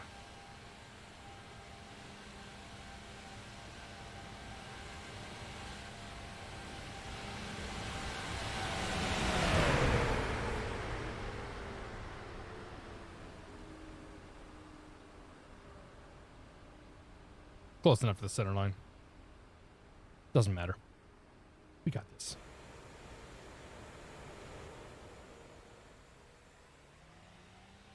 All right, one more.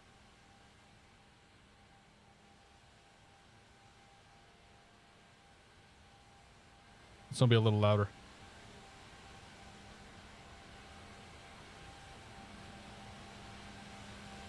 I think the wing flex is broken in replay mode.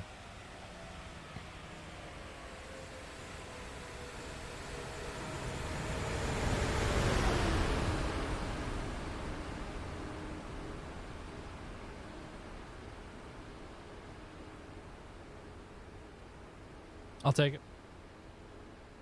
Well, ladies and gentlemen, we'll fly by the Dice 747. Hey, don't judge. This thing still sounds better than some planes do. Too bad the wing flex doesn't work. Uh-oh, I think the sim crashed. It did. Well, that's that. Ladies and gentlemen, thank you so much for coming out tonight. I hope you all enjoyed it. All the newcomers, it's great to see you here. Everybody who's been here before, hey, here we go again. We'll be live on Friday night. Friday night we'll be live at 7 o'clock Eastern time. Next Monday we'll be live at 8 o'clock Eastern time, thereabouts. Depends on when I get home and when I get around. I hope you guys all have a safe and wonderful evening. Enjoy the rest of your week. And we'll see you when we see you.